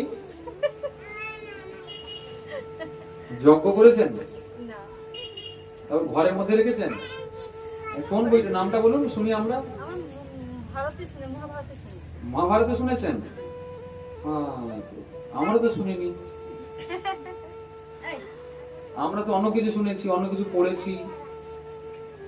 পরীক্ষিত মহারাজকে যখন অভিশাপ দেওয়া হলো, তখন সেই শমিক ঋষির পুত্র শমিক শৃঙ্গি সাপ দিয়ে এসে দেখলো যে পিতা তো বসে আছে, গলায় মৃত সর্প জড়ানো, তাই তো কান্না করছে। তা শিশুর কান্না শুনে পিতার চোখ খুললো, বলে কি কাঁদছো কেন তুমি? তখন ছেলে বললো, বাবা আপনি বেঁচে আছেন? বলে হ্যাঁ বেঁচে আছি। আমি তো জানি তুমি মরে গেছো। বলে না তো মরিনি। বলে কেন, কি ঘটনা হয়েছে? বলে হায়, আমার দ্বারা বড় সর্বনাশ হয়ে গেছে। কি সর্বনাশ হয়েছে?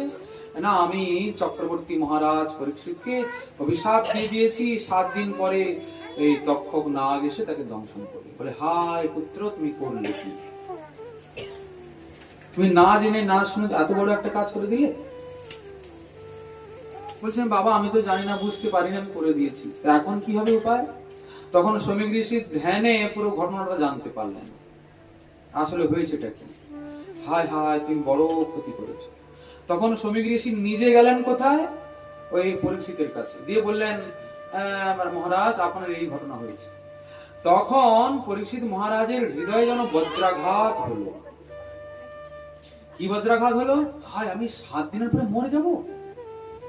কি যদি কেউ জানতে পারে যে আমি এই কিছুক্ষণের মধ্যে মরবো, তাহলে তার কি অবস্থাটা হবে? পরীক্ষিতের তাই হয়েছে। তা এখন কি করা যাবে? মুনি ঋষিদের তিনি বলছেন, আপনারা একটু কিছু উপায় বলুন, কি করব? কেউ কিছু বলতে পারছে না। কি বলছে, মহারাজ কি করা যায় বলুন তো, এখন এই পরিস্থিতি বড় খারাপ পরিস্থিতি এলো, আপনি চক্রবর্তী মহারাজ, শশাগরা পৃথিবীর একছত্র অধিপতি, আপনার এই পরিস্থিতি। তখন পরীক্ষিত চিন্তা করলেন যে এই অসার সংসার, ধন সম্পত্তি, পরিবার পরিজন সব কিছুকে ছেড়ে দিয়ে আমাকে চলে যেতে হবে। এখন যদি আমি ইচ্ছা করে না চলি, তাহলে একদিন না একদিন তো আমাকে ছাড়তেই হবে, যেতেই তো হবে। তিনি তার জ্যেষ্ঠ পুত্রকে সব কিছু দিয়ে তিনি একদম ভিখারি বেশ ধারণ করে চলে গেলেন কোথায়? হরিদ্বারে গেলেন তো। আচ্ছা, পরীক্ষিত ব্রহ্ম শাপগ্রস্ত হয়েছে, এই কথা সারা দুনিয়ায় ছড়িয়ে পড়লো। পরীক্ষিতকে শাপ দিয়েছে, তাহলে একটা বিশাল বড় ঘটনা ঘটতে চলেছে, নিশ্চয় একটা কিছু ঘটবে। তখন যেখানে যেখানে বড় বড় ঋষি মুনি সব ছিলেন, তাদের শিষ্য প্রশিষ্যকে নিয়ে তারা সব ওই স্থানে আসতে লাগলেন যেখানে পরীক্ষিত আছেন। হাজার হাজার মুনি ঋষি আসছেন। পরীক্ষিত সবাইকে জিজ্ঞাসা করছেন, আচ্ছা আমার এরকম পরিস্থিতি, আপনি একটু বলুন না আমার কি করে মঙ্গল হবে। কেউ বললেন, রাজন আপনি একটু যজ্ঞ টজ্ঞ করুন। যজ্ঞ করব? যজ্ঞ করলে তো অনেক ধন সম্পত্তির প্রয়োজন হয়, আর যজ্ঞ তো এই যুগের ধর্ম তো যজ্ঞ নয়, যজ্ঞ করলে তো কিছু লাভ হবে না। তো বলে, রাজন আপনি দান টান করুন। বলে, দান করবো, তোমার থাকলে দান করবো, সব তো দিয়ে এসছি। এরকম যে যা বলে পরীক্ষিতের কোনোটাই ভালো লাগে না, সবাই চিন্তায় নিমগ্ন, বলে কি করা যায়। তো দেখতে দেখতে সেইখানে ব্যাস নন্দন পরমহংস চূড়ামণি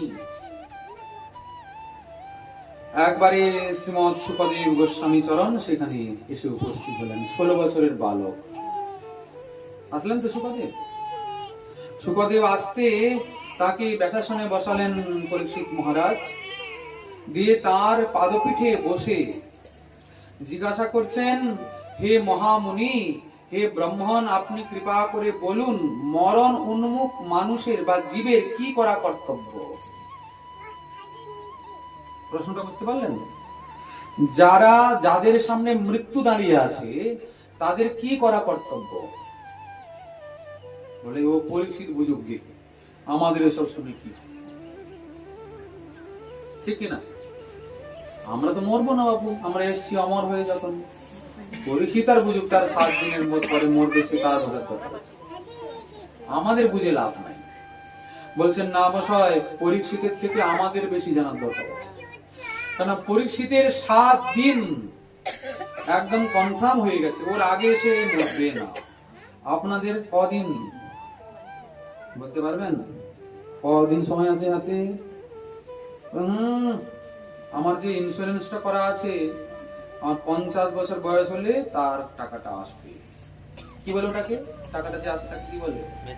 হ্যাঁ, কি বলে? আবার এত আমার ইংরেজি পড়ার নাই। হ্যাঁ, 50 বছর বয়স পর্যন্ত ওটা করা আছে, তারপরে আসবে। দিলে আমি এই করব, ঘর বানাবো, সোনার পাহাড় তৈরি করব, চিন্তা করি। কিন্তু কখন যে কি হতে পারে, তাসের ঘর ভেঙে যাবে, কেউ বলতে পারবে না। দেখুন একটা কথা বলি। আচ্ছা, এই প্রশ্ন করলেন, এই প্রশ্নের উত্তরে সুখমুনি যা বললেন তাই তো শ্রীমদ্ ভাগবত।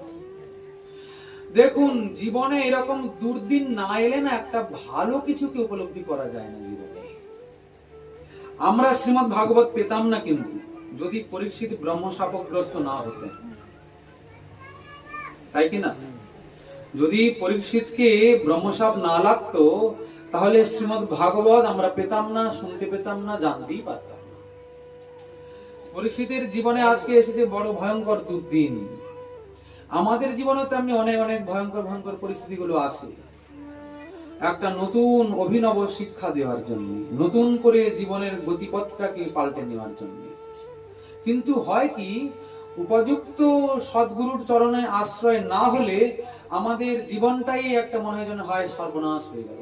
আমরা নিজেকে একটা এমন জায়গায় এনে ফেলি যে যেন সামনে খালি অন্ধকার আর অন্ধকার, যেন জীবনের সব শেষ হয়ে গেল। তা কিন্তু নয়। জীবনে কঠিন কঠিন পরিস্থিতিগুলো আসে একটা নতুন জীবন পাওয়ার জন্য, তবে সেটা সাধারণের উপলব্ধি হয় না।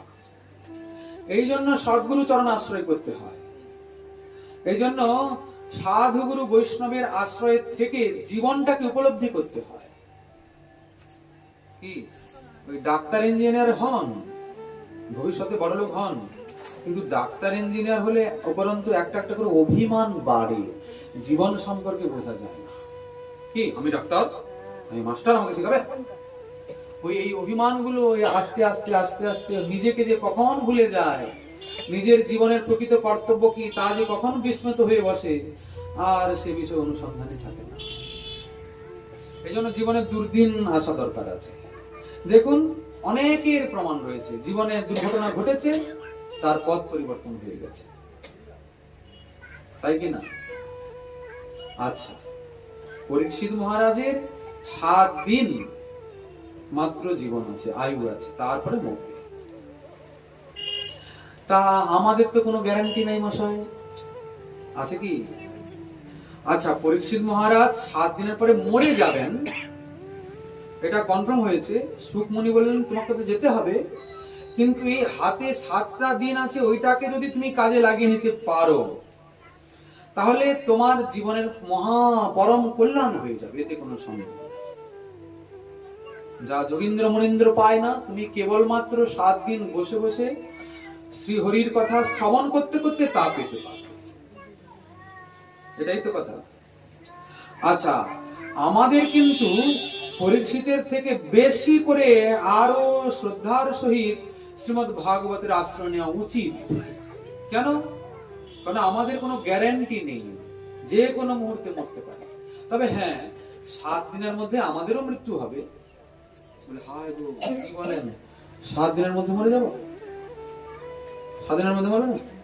ওই তো রবি সোম মঙ্গল বুধ বৃহস্পতি শুক্র শনি, কদিন হলো? এই 7 দিনের মধ্যে যে কোনো একটা দিনে তো মরবেন নাকি? আর অন্য কোনো আছে নাকি? 8 দিন কিছু আছে কি? আবার 8 দিন মানে আবার রবি ঘুরলো, তাই তো? তবে 7 দিন বলা হচ্ছে বটে, তবে কবে যে পটল তুলতে হবে তার কোনো ঠিকানা নেই মশাই। অনেকে মনে করেন শ্রীমদ্ ভাগবত কথা শ্রবণ কীর্তন মানে হচ্ছে খালি কি নাচ গান, ধেই ধেই করে নাচা, চকলেট ছোঁড়া, এরকম করে। আপনারা চকলেট এনেছেন কি না? আনেননি না? চকলেট ছুঁড়তে হয়, নাচতে হয়, হই হুল্লাড় করতে হয়, তবে গিয়ে ভাগবত পাঠটা সম্পূর্ণ হয়, না হলে ভাগবত করা ভালো লাগে না। দেখুন, তা কিন্তু নয়। আমরা এখন অত্যন্ত সিরিয়াস কন্ডিশনে আছি, বুঝতে পারলেন? আচ্ছা, পরীক্ষিত সিরিয়াস কন্ডিশনে আছে কিনা? 7 দিন পরেই মরবে, এখন সে বড় সিরিয়াস কন্ডিশনে আছে। এখন থমথমে একটা পরিবেশ, গম্ভীর একটা পরিবেশ, এখন তো হাসা খেলার কথাই প্রশ্নই আসে না। কত একটা সিরিয়াস পরিস্থিতি, এখন একটা গম্ভীর পরিস্থিতি। এখন পরীক্ষিত মহারাজ 7 দিনের পরে মরে যাবেন, একটা থমথমে পরিবেশ, সবাই একটা গম্ভীর হয়ে একটা এক মন হয়ে হরি কথা শ্রবণ করছে। হায় হায়, কি হবে কি হবে কি হবে, এটাই তো তখন চিন্তা হচ্ছে। আর আমাদের হাতে 7 মিনিটও সময় নাই, তাহলে আমাদের আরো কত গম্ভীর হতে হবে, তাহলে আমাদের আরো কত ধৈর্যবান হতে হবে, আরো কত স্থির হতে হবে, ভাগবত শ্রবণটাকে কত গুরুত্বপূর্ণতার সহিত গ্রহণ করতে হবে। নাচা গাওয়ার তো প্রশ্নই আসে না, ঠিক কি না? আরে নাচবে গাইবে কে? যার আনন্দ আছে, যার ফুর্তি হয়েছে, সে নাচবে গাইবে। যার দুঃখ নাই, খুব টাকা পয়সা হয়েছে, তা একটু দীঘা ফিঘা যাবে, এদিক ওদিক যাবে, একটু নাচবে গাইবে, একটা ফিস্ট টিস্ট করবে, একটু আনন্দ করবে। আর যার মৃত্যু সামনে ঝুলে আছে, তার কোথায় আনন্দ? তাকে জড় জগতের যত রকমের ভোগ সুখ সব সামনে এনে দিলেও তার কোনো আনন্দ নাই, সে কিছুই গ্রহণ করতে পারবে না। এই যে আমরা নাক ডেকে ঘুমাই না 8-10 ঘন্টা, যে বুঝে নেবে যে বাস কালকে সকালেই মরবো, ঘুম হবে? ওই যে আমরা হাড্ডি নাচি বলে যে আমাদের ঘুম ধরে না, যদি কেউ বুঝে নেয় যে কাল সকালেই আমি বলো হরি, তাহলে হাড্ডি চিবাতে ইচ্ছা করবে? হাড্ডি কি নিরামিষ খেতে ইচ্ছা করবে না, কিচ্ছু ইচ্ছা করবে না, এখন সে পাগল হয়ে যাবে একদম, হবে তো? তাহলে পরীক্ষিতের থেকেও আমাদের স্থিতিটা আরো বেশি সংকটজনক। এই জন্য শ্রীমদ্ ভাগবতের আশ্রয় আমাদের পরীক্ষিতের থেকে আরো বেশি করে নেওয়া উচিত। যদি কেউ যে কোনো প্রকারে শ্রীমদ্ ভাগবতের আশ্রয় নেয়, আশ্রয় মানে কি? শ্রবণ কীর্তন করে, বাস ওর মঙ্গল হওয়া নিশ্চিত। কেননা পরম প্রভাবময় শব্দাত্মকত্বাৎ গোস্বামীপাদ বলছেন, শ্রীমদ্ ভাগবতের প্রতিটা অক্ষর পরম প্রভাবময়, পরম রসময় প্রাচ্য, এবং খালি প্রভাবময় নয়, এই কথাগুলির মধ্যে একটা অভূতপূর্ব আনন্দ রস রয়েছে। কি হরিকথা শুনতে ভালো লাগে কি লাগে না? আমরা কিন্তু এখন কোনো হরিকথা আলোচনা করছি না, আমরা এখন নিজের কথা আলোচনা করছি। এই নিজের কথাগুলো, আলোচনাগুলো একটু ভালো লাগছে শুনতে? আচ্ছা, যদি এই কথাগুলো ভালো লাগছে তাহলে হরি কথা কেমন লাগবে? কি, কেননা হরির নাম, রূপ, গুণ, লীলা সবই সৎ চিদ আনন্দময়। তিনি নিজে আনন্দ দিয়ে তৈরি, উনার নাম, রূপ, গুণ, লীলা সবই আনন্দময়। তা আনন্দের কথা শুনলে, আনন্দের সঙ্গে সম্বন্ধ স্থাপন করলে আনন্দই পাওয়া যাবে না, নাকি দুঃখ পাওয়া যাবে? আচ্ছা দেখুন, আপনারা সেই শ্রীবাস পণ্ডিতের নাম শুনেছেন? পঞ্চতত্ত্ব নাম জানেন? পঞ্চতত্ত্ব বলুন দেখিনি। হ্যাঁ, এই তো,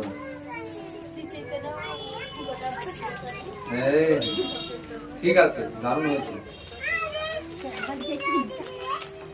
শ্রীকৃষ্ণ চৈতন্য প্রভু নিত্যানন্দ, শ্রী আদ্বৈত নয়, শ্রী অদ্বৈত গদাধর শ্রীবাস আদি গৌর ভক্তবৃন্দ। কোথায় জানেন? সব তো গন্ডগোল। এই দেখুন, পিতার নাম আমরা নিতে পারছি না মুখে ঠিক মতো। কি না, আমার বাবার নাম ভালো করে বলতে পারি? কোন পিতার কথা বলছেন? আমরা তো জানি অন্যটা। শ্রীমৎ চৈতন্য ভাগবতে ব্যাসাবতার বলছেন, জগতের পিতা কৃষ্ণ, যে না ভজে বাপ, পিতৃদ্রোহী পাতকী, জন্ম জন্ম তাপ। জগতের পিতাকে, হ্যাঁ, জগতের পিতাকে, এই তো বললাম, জগতের পিতা কৃষ্ণ, যে না ভজে বাপ, পিতৃদ্রোহী পাতকী, জন্ম জন্ম তাপ। বুঝলেন তো? তা পিতৃ পরিচয় জানা দরকার কিনা পুত্রকে? আচ্ছা, এই যে আমাদের শ্রীবাস পণ্ডিত, শ্রীকৃষ্ণ চৈতন্য প্রভু নিত্যানন্দ, তারপরে শ্রী অদ্বৈত গদাধর শ্রীবাস, এই পাঁচজন পঞ্চতত্ত্বের ফটো আছে তো? আপনাদের ঘরে আছে? সবার ঘরে আছে? এই যে শ্রীবাস পণ্ডিত, ইনি কিন্তু প্রথম জীবনে কোনো ভক্তরক্ত ছিলেন না, বড় যুক্তিবাদী ছিলেন। যদ্যপি উনি দেবর্ষি নারদের অবতার, কিন্তু এনারা সব লীলা করতে এসছেন তো। উনার যখন 17 বছর বয়স, 17 বছর বয়সে তিনি মহাপণ্ডিত, মহাযুক্তিবাদী। তা একদিন রাতে ঘুমিয়েছেন, হঠাৎ একজন ব্রাহ্মণ উনার স্বপ্নে এসেছেন, দিয়ে উনাকে বড় তর্জন গর্জন করছে। এই শ্রীবাস, তুমি নিশ্চিন্তে ঘুমাচ্ছ? সে স্বপ্ন দেখছে তো, স্বপ্নের আগে গর্জন করে বকাবকি হচ্ছে, তুমি কিভাবে ঘুমাচ্ছ? ছি ছি ছি ছি, তুমি একজন ব্রাহ্মণ কুলে জন্ম হয়ে আজ পর্যন্ত তুমি ব্রাহ্মণত্বটাকে একটু রক্ষা করতে পারলে না? তুমি আজ পর্যন্ত একবারও ব্রহ্ম গায়ত্রী জপ করলে না? তুমি কি জানো আগামীকাল ভোর হলেই সারা দিনের মধ্যে যে কোনো মুহূর্তে তোমার মৃত্যু হতে পারে? মানে তিনি বলে দিলেন আগামীকাল তুমি মরবে।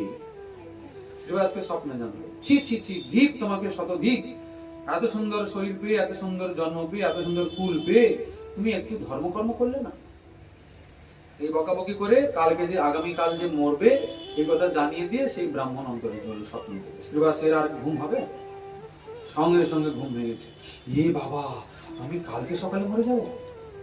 দেখুন, জীবনে যদি কেউ মৃত্যুর সংবাদ পায় না, অনেক পরিবর্তন এসে যায়। দেখবেন আপনারা একটু শ্মশানে যাবেন, যেখানে মানুষকে পোড়ানো হচ্ছে, কিছুক্ষণ গিয়ে বসবেন, দেখবেন বিষয়গুলো, হৃদয়ের মধ্যে একটা হতাশা আসবে।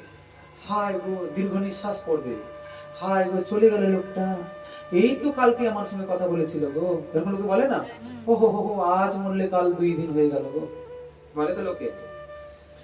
মানে তখন তার হৃদয়ে যে কি হচ্ছে, কি রে, যে কি সব যে উতাল পাতাল হচ্ছে, কি সব যে মন্থন হয় কিনা অনেক সময়, তখন তার বৈরাগ্য এসে যায়। তবে হ্যাঁ, ওটাকে শ্মশান বৈরাগ্য বলে। ওই শ্মশান থেকে মুখটা ফেরালেই আবার চেয়েছিল সেই হয়ে যায়। কি, যতক্ষণ শ্মশানে বসে ততক্ষণ আহা হা হা, সংসার সব অসার গো, এই সংসারে কেউ কারো নয় গো, দেখো লোকটা কি ভালো ছিল আর চলে গেল, হঠাৎ চলে গেল, আমি একদিন চলে যাব, এটা কি কিছুক্ষণের জন্য বৈরাগ্য এলো, আর ঘর সংসার কি হবে কি হবে। যেই শ্মশান থেকে এক পা বাড়ির দিকে করলো আমি সব বৈরাগ্য কোথায় গেল। হয়তো যাই হোক, তবু এই কিছু কিছু সময়গুলো তো কিছু অনুভূতি জগিয়ে দেয়। শ্রীবাস পণ্ডিত তো জেগে উঠে পড়েছেন, এখন কি করেন, কি যে করবেন। এখন তার যে যুক্তি আর কাজে লাগছে না, ওনার যে জ্ঞান আর কোনো কাজে লাগছে না। আরে বাবা, যখন মৃত্যু সামনে এসে দাঁড়িয়ে গেছে, কোন যুক্তি কাজ করবে? হ্যাঁ, কোন পড়াশোনা তখন মৃত্যুকে বাঁচাবে আপনাকে? হয় আপনি ইঞ্জিনিয়ার, ওইসব বড় সব যন্ত্রপাতি নাড়ানাড়া করেন, মৃত্যু থেকে বাঁচতে পারবে যন্ত্রপাতি গুলো? ডাক্তার মরে কি না? না, ডাক্তার অমর হয়ে এসছে? না না, ডাক্তার কেউ মরতে হবে, জগতে কেউ অমর হয়ে আসেনি। তা শ্রীবাস পণ্ডিত এখন দৌড়াচ্ছে, কি যে করি কি যে করি। ভাবলো যে না, জীবনে তো কোনো পুণ্য কর্ম কিছুই তো করিনি, তা মরে তো যাব, একটু গঙ্গা স্নান কমসে কম করে নেই। কি পতিত পাবনী ভগবতী সুরেশ্বরী গঙ্গা, বিষ্ণুপাদ অদ্ভুতা, শ্রী বিষ্ণু চরণামৃত, যদি সেখানে একটু স্নান করে মরতে পারি, যদি কিছু লাভ হয়। আবার চিন্তা করছি যে এক পা ফেলাচ্ছে, বোধহয় এই মরলাম, আবার একটা পদক্ষেপ ফেলাচ্ছে, বলছে ভাবছে এই মরলাম। আস্তে আস্তে করে গঙ্গার তীরে গেল, ভাবছে এই জলে ডুবলেই বোধহয় মরে যাবে। আস্তে আস্তে করে নামলো, এই ডুব দিলেই বোধহয় আমি শেষ। আস্তে করে ডুব দিল, উঠে পড়লো, দেখো না মরিনি তো, না তাহলে আবার হয়তো কিছু আছে, না যাই একটু মন্ত্র জপ করবো। ভাবছে না, এই নদী থেকে উঠতে উঠতেই বোধহয় মরবো। মোটামুটি মৃত্যু তাকে নিরন্তর ভয়ে তাকে সন্ত্রস্ত করে রেখেছে, মৃত্যু ভয় তাকে তাড়াচ্ছে। এটা তো স্বাভাবিক হওয়ারই কথা। এখন শ্রীবাস পণ্ডিত যাচ্ছিলেন, হঠাৎ যেতে যেতে দেখলেন কি, নবদ্বীপের একজন পরম পণ্ডিত দেবানন্দ পণ্ডিত শিষ্যদেরকে নিয়ে ভাগবত পড়াচ্ছেন। দেখুন, তখনকার দিনে আমাদের শ্রীমান মহাপ্রভুর সময়ে, মানে বেশি দিন না, আজ থেকে প্রায় 500-550 বছর আগেকার কথা বলছি, তখনকার দিনে পড়াশোনা ইতিহাস, ভূগোল, জীবন বিজ্ঞান, ভৌত বিজ্ঞান ছিল না, তখন এই বেদ শাস্ত্র উপনিষদ ছিল পড়াশোনা। বুঝতে পারছেন? ভাগবত পড়াচ্ছেন দেবানন্দ পণ্ডিত ছাত্রদেরকে। শ্রীবাস ভাবলেন যে দেখো, ভাগবত পড়াচ্ছে, একটু শুনি বসে, বরং যদি কিছু লাভ হয়। শ্রীমদ ভাগবত লোকে বলে সাক্ষাৎ ভগবানের স্বরূপ, একটু শুনি, মরার আগে যদি একটু শুনে কিছু লাভ হয়, মরে যদি যাই তো যাবো। তা বাচ্চা বাচ্চা ছেলেগুলো বসছে, আর এই শ্রীবাস কোথা থেকে 17 বছরের বুড়ো, এই শ্রীবাস তুমি এখানে আসছো কেন? আমার ছেলেগুলো ডিস্টার্ব হবে। বলে দেখো, আমি কোনো ডিস্টার্ব করবো না, আমি একটু পেছনে বসে শুনবো। তুমি বুঝতে পারছো না, আমি এখন একটা কঠিন পরিস্থিতিতে আছি, আমি একটু বসে শুনবো, আমাকে কৃপা করে তুমি না বলো। তখন হলো কি, বলেন হোক, ওই পেছনে একবারে চুপচাপ বসে থাকো, কোনো কথা বলবে না, নড়াচড়া করবে না। শ্রীবাস বসেছেন। সেদিন ভাগবত পড়াচ্ছেন শ্রীমদ ভাগবতীর 10ম স্কন্ধের একবিংশ পরিচ্ছেদের 5ম শ্লোক, বেণুগীতির একটা শ্লোক পড়াচ্ছেন।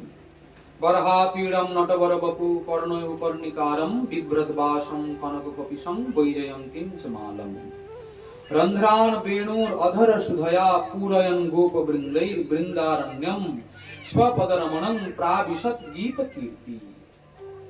শ্রীকৃষ্ণ সখাগণকে সঙ্গে নিয়ে, ধেনুগণকে সঙ্গে নিয়ে গোচারণে যাচ্ছেন। ওই যে তিনি যাচ্ছেন বাঁশি বাজাতে বাজাতে, ওনার শ্রীঅঙ্গের যে সেই মাধুরীর বর্ণনা করছেন শুকনি ওই শ্লোকে। কেমন তিনি দেখতে, কেমন করে যাচ্ছেন, কেমন করে বাঁশি বাজাচ্ছেন, ওইটার বর্ণনা হচ্ছে। ওই বর্ণনা শুনতে শুনতে শ্রীবাস যেন কোথায় তন্ময় হয়ে গেছে। এই শুনতে শুনতে হঠাৎ যেন একটা মনে হলো, শ্রীবাসকে কেউ জোর ধাক্কা মারলো। শ্রীবাস যে বসছিল উঠোনে, দুম করে পড়লো গড়িয়ে গড়িয়ে নিচে। সে বলে, আরে হলো কি হলো কি হলো কি হলো কি? এই জন্য প্রথমে বলেছিলাম এই আপত্রাকে এখানে বসতে না, আর দিল তো সব পুরো ক্লাসটাকে নষ্ট করে। আরে কি হলো কি হলো, দেখো দেখো দেখো।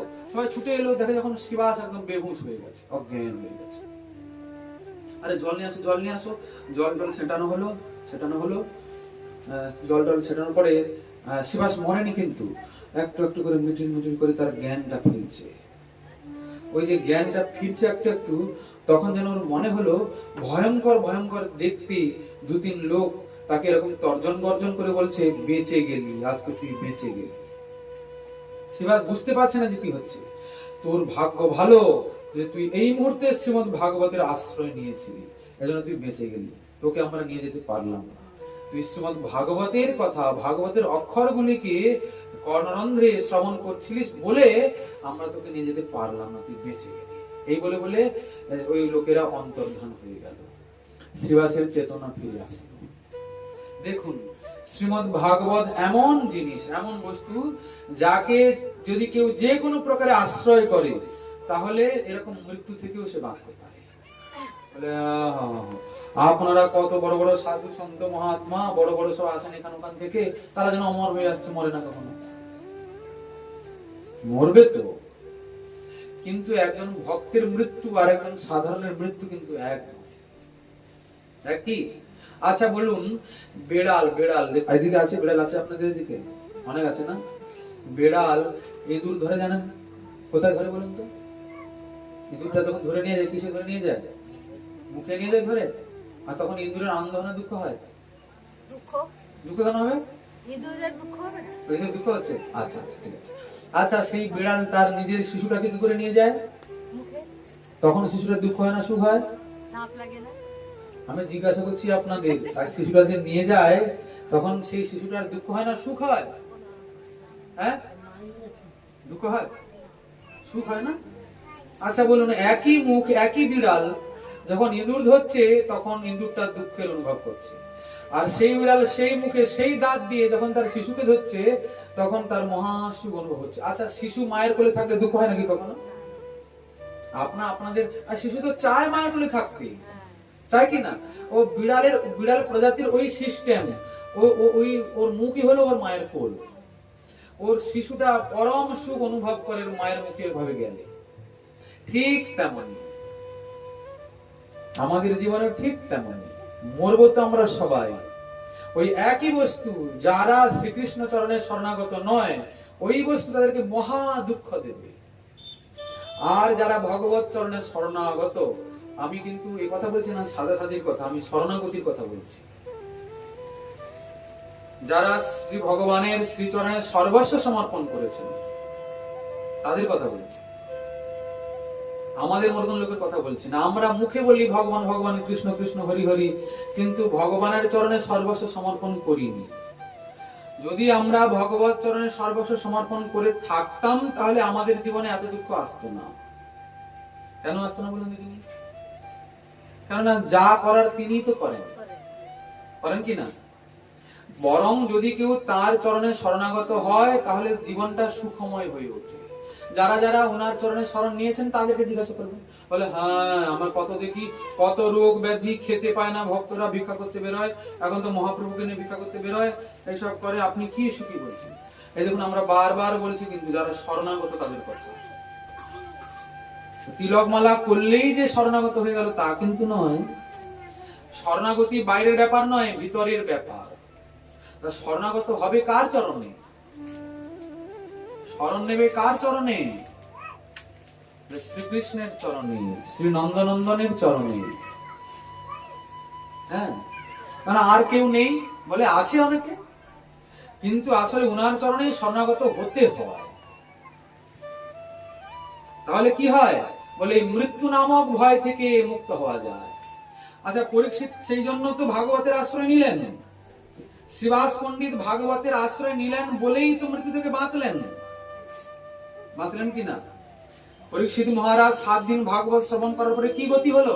বলেন একবারে পার্শ্বদ হয়ে বৈকুণ্ঠে চলে গেলেন, কল্যাণ হয়ে গেল।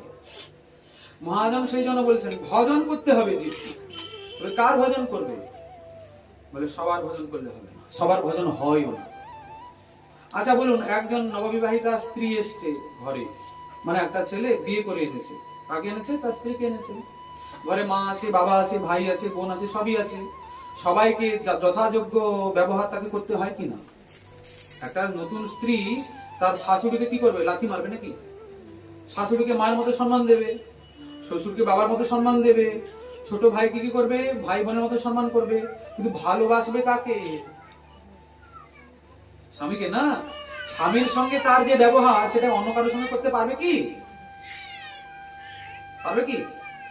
কেননা স্ত্রী মানেই তো পতিব্রত হওয়া দরকার আছে, পতিনিষ্ঠ হওয়া দরকার আছে। যদ্যপি অনেকেই আছে, কিন্তু কেউ তার নাই। সে সবার মুখ দেখে আসেনি, সে তার স্বামীর মুখ দেখে এসেছে, ঠিক না? আমার ওখানে শ্বশুর আছে, শাশুড়ি আছে, ওসব দেখে আসেনি, স্বামীকে নিয়ে স্বামীকে দেখে এসেছে, ঠিক না? ঠিক না বলি? এখানে ঠিক তেমনি জগতে অনেক আছে। লোকে বলে হিন্দুদের নাকি 33 কোটি দেবী দেবতা থাকবে।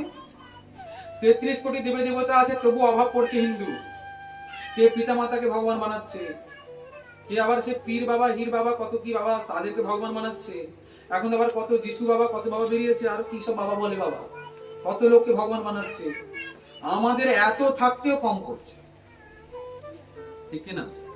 আচ্ছা, ভগবত গীতা আপনারা একটু একটু শুনেছেন তো?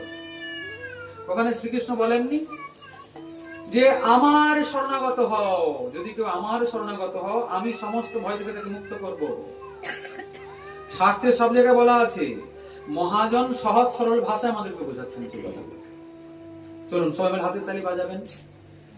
ভজ পুরে মন শ্রীনন্দনন্দন অভয় চরণার বৃন্দরে। ভজ পুরে মন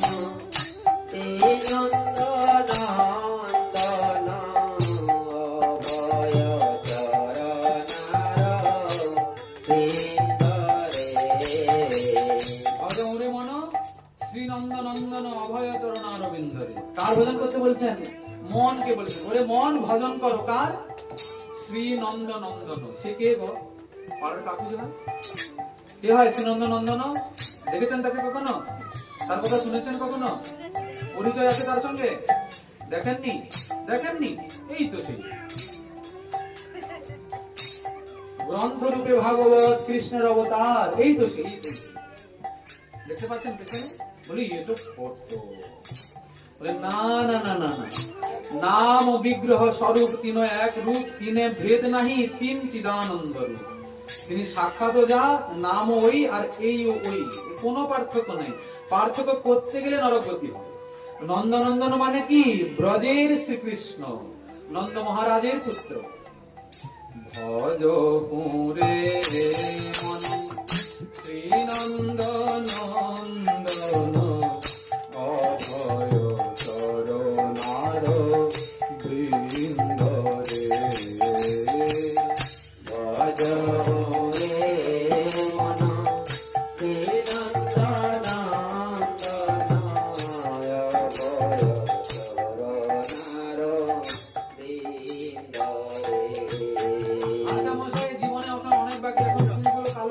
তুমি সাদা হোক না ভজন করো, এখন অনেক সময় আছে তো হাতে?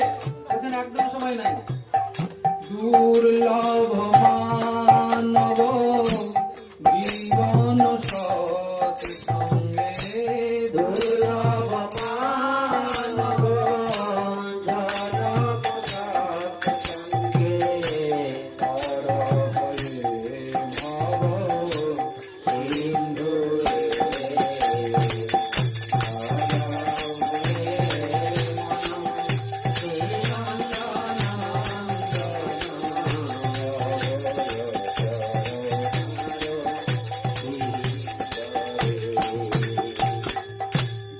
মানব জনম সৎ সঙ্গে, তর হয়ে ভব সিন্ধুরে। সিন্ধুরে। দুর্লভ মানব জন্ম মানে বোঝেন কিছু? মানে কি দুর্লভ মানব জন্ম মানে? দুর্লভ মানে কি? এটাকে দুর্লভ বলে না। বলছেন মানব জন্ম দুর্লভ কেন? 84 লক্ষ জনই ভ্রমণ করতে করতে হয়তো কখন পাওয়া যায়। তা পাওয়া গেলে অনেকে মনে করে বাস মানুষ মানে যা ইচ্ছা তা করতে পারে। বলছেন না রে ভাই, মানুষ হয়েছে ভালো, তবে গ্যারান্টি নাই তুমি কতদিন থাকবে, যখন ইচ্ছা মরতে পারো। এই জন্য দুর্লভ। দুর্লভ মানব জন্ম সৎসঙ্গে। দুর্লভ মানব জন্ম পেলাম, জীবনে সৎসঙ্গ হলো না, সাধু সঙ্গ হলো না। সাধু সঙ্গ মানে কি? হরি কথা শোনা হলো না। সাধু সঙ্গ মানে সাধুর মুখের দিকে তাকে বসে থাকা নয়, সাধুর গায়ে জড়াজড়ি করে বসে থাকা নয়, সাধুর সঙ্গে কোলাকুলি করা নয়, তাকে সাধু সঙ্গ বলে না। সাধু সঙ্গ মানে সাধুর সঙ্গে থেকে তার সঙ্গ প্রসঙ্গের হরি কথা শ্রবণ, তবে গিয়ে সাধু সঙ্গ যথার্থ হবে। সাধু সঙ্গ বলে কি হবে? সাধু সঙ্গ সর্বশাস্ত্রে কয়, লবমাত্র সাধু সঙ্গে কি সর্বসিদ্ধি হয়। সর্বসিদ্ধি মানে কি? কৃষ্ণ ভক্তি। আচ্ছা, যদি সাধু সঙ্গ না হয়, হরি ভক্তের সঙ্গ না হয়, তাহলে হরি ভক্তি কোনোদিন বুঝতে পারবো কি? ঘরে বসে থেকে বোঝা যাবে কি কখনো? কি করে বোঝা যাবে? সাধুর সঙ্গে হরির কথা শুনতে শুনতে। হ্যাঁ, বলে জানেন তো, সব বুঝলাম, এখন খুব গরম পড়েছে, এই জন্য একটু কষ্ট, হরি কথা যেতে পারে না। আবার হোক গরমকাল গেল, এখন কি এসছে? বৃষ্টিকাল এলো, বলে এখন তো একটু ঠান্ডা ঠান্ডা পড়েছে, চলো, এত বৃষ্টি হচ্ছে ঘর থেকে বেরোতেই পারছি না, এই জন্য পারি না করতে, কি করবো? আচ্ছা, বৃষ্টিকাল গেল, এবার কি কাল এলো? না, শীতকাল এলো। এখন তো 3টা কালই আছে, আর কিছু দেখা যায় না। শীতকালে এত ঠান্ডা, পাটা রাখলেই যেন ঠান্ডাটা আমার পাটা কেটে নিয়ে চলে যাচ্ছে, যেতেই পারছে না, কি করবো? মহাজন বলছেন, দেখো, এসব জীবনে থাকবে, এইসব নিয়েই জীবন। শীতয়া তপ বাত বরিশন, এই দিন যামিনী জাগিরে।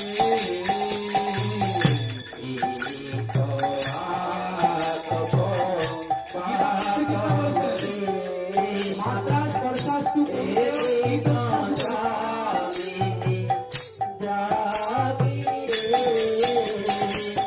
এই জীবন মানেই সুখ দুঃখ, জীবন মানে হাসি কান্না, জীবন মানে রাত দিন, আছে কিনা? সবার জীবন আছে কিনা? জীবন মানে রাত হলো, আবার কালকে ভোর হবে, হাসি কান্নাও আছে। মাত্রা স্পর্শাস্তু কন্তেয় শীত উষ্ণ সুখ দুঃখদা, আগমা পায়ন নিশ্চয় শান্তি শিক্ষাস্ত ভার। এইসব নিয়েই জীবন, কিন্তু এসবের মধ্যে তোমাকে তোমার পরম গতির জন্য কর্ম করতে হবে। তা কি করতে হবে? আর আমরা করছি কি? বলে আমরা সব অনর্থ করছি, সব ভুল কাজ করছি। কি করছি? আচ্ছা, আপনারা ঠাকুর সেবা করেন, ঘরে ঠাকুর আছেন, কি দেন খেতে? বলে বাবা কি দিতে? নকুল। হ্যাঁ, এই যে নকুল দানা, ঠিক বলেছেন। হ্যাঁ, নকুল দানা ক-পিস দেন? বলে কোনে কোনে 2 পিস দিই। আরে বেশি যে দেবো, বেশিটা আসবে কোথা থেকে বলুন দেখিনি? হ্যাঁ, বেশিটা আসবে কোথা থেকে?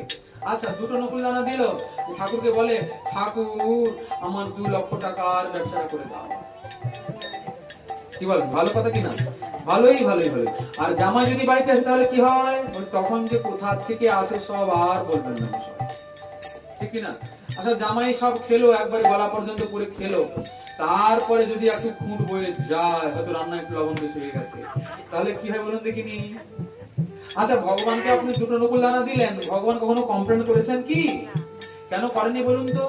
কারণ তিনি জানেন এ প্রকৃত আমার, আর আমি প্রকৃত তার। আমার সন্তান আমার কাছে ভুল করেছে, তো কি হয়েছে?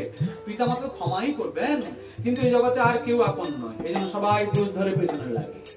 ও জামাই তো বহু দূরের কথা, কেউ কারণ নয় রে বাবা, ঠিক না? বলবো ও আপনারা আমরা যতই মনে করে বসে থাকি না কেন, এই আমার সেই আমার সেই আমার সেই আমার, ও স্বার্থ ফুরিয়ে গেলে সব কেটে পড়বে। যতদিন আপনার স্বার্থ আছে, মানে দিতে পারবেন, সংসারের জন্য করতে পারবেন, ততদিন একে আমার প্রয়োজন সংসার। তারপরে যখন সব নেওয়া শেষ হয়ে গেল, তখন কবে যে পুরোটা মরে আর টানতে টানতে পারে না, কি? আর থেকেও তো লাভ নাই, কি না? কি লাভ আছে? টাকা খরচা হচ্ছে। এই জন্য মহাজন বলছেন, শীত আতপ বাত বরিশন, এ দিন যামিনী জাগিরে। দেখো, দিনকাল তোমার চলে যাচ্ছে, ওই আজকে সূর্য অস্ত হয়ে গেল, আমার জীবনের একটা দিন মাইনাস হয়ে গেল, হলো কি না? আপনি একটা দিন মৃত্যুর দিকে এগিয়ে গেলেন। লোকে বার্থডে বানায়, বার্থডে কেক কাটে না? কত বছর বয়স হলো? 50 বছর। 50টা মোমবাতি জ্বালিয়ে ফু করে নেবাচ্ছে, নেবেন নেবে না? খুব আনন্দ করছে, পার্টি সার্টি করছে। আনন্দের দিন নয় গো সেটা, দুঃখের দিন। দুঃখের দিন কেন? আমার জীবনের একটা বছর মৃত্যু হয়ে গেল, আমি মৃত্যুর দিকে এগিয়ে গেলাম, ঠিক তো? কিন্তু যখন বোঝার ভুল থাকার জন্য আমরা কোথায় কোথায় কি করি? আর বিফলে সে বিনু বিপানা দুরজন, বিফলে সে বিনু বিপানা দুরজন, সকল সুখ লাগিবে।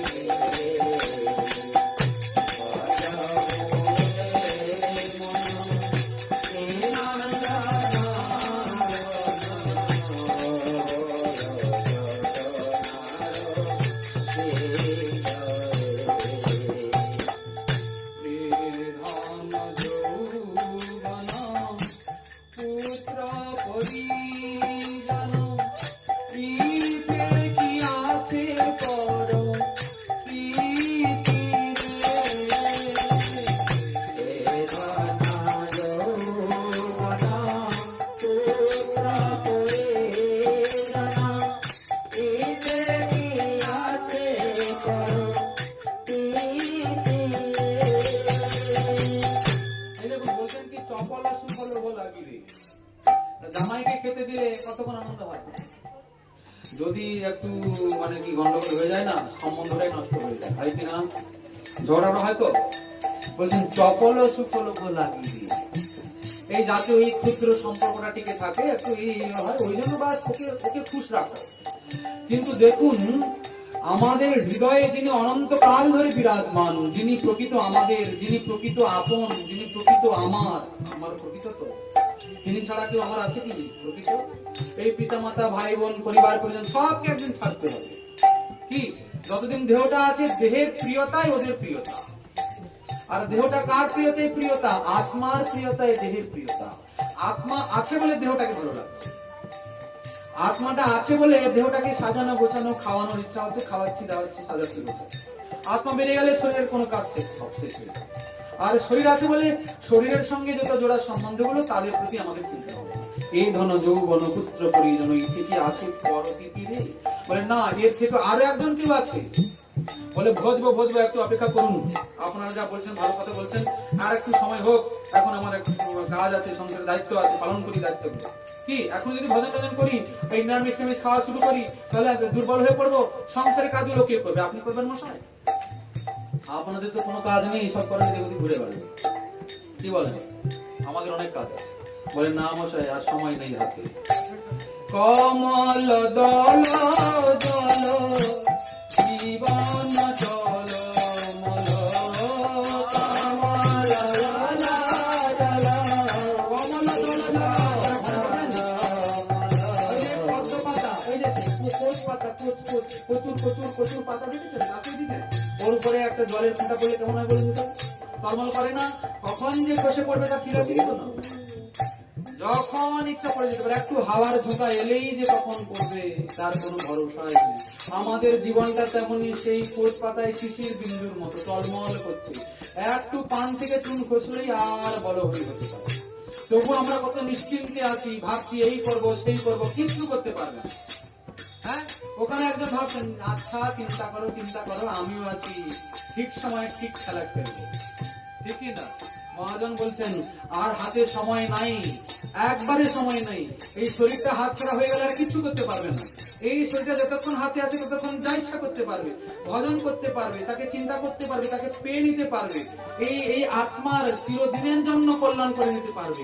কিন্তু তুমি কেন তোমার মূল্যবান সময়টাকে বৃথা নষ্ট করছো? এই দেখো জীবনটা কেমন। কমল দল জীবন টল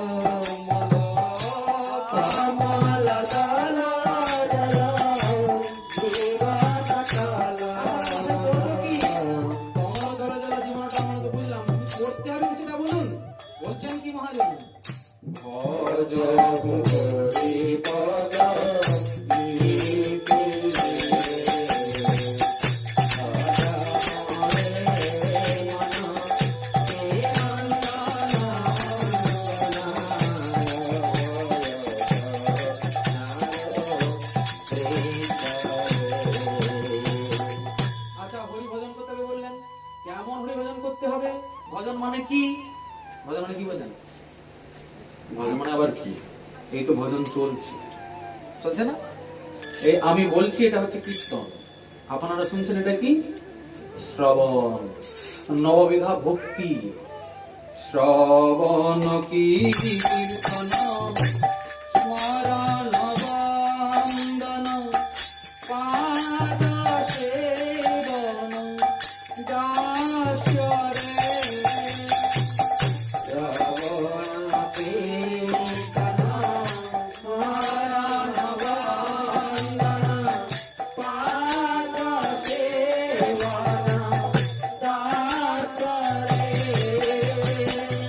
পূজন সখী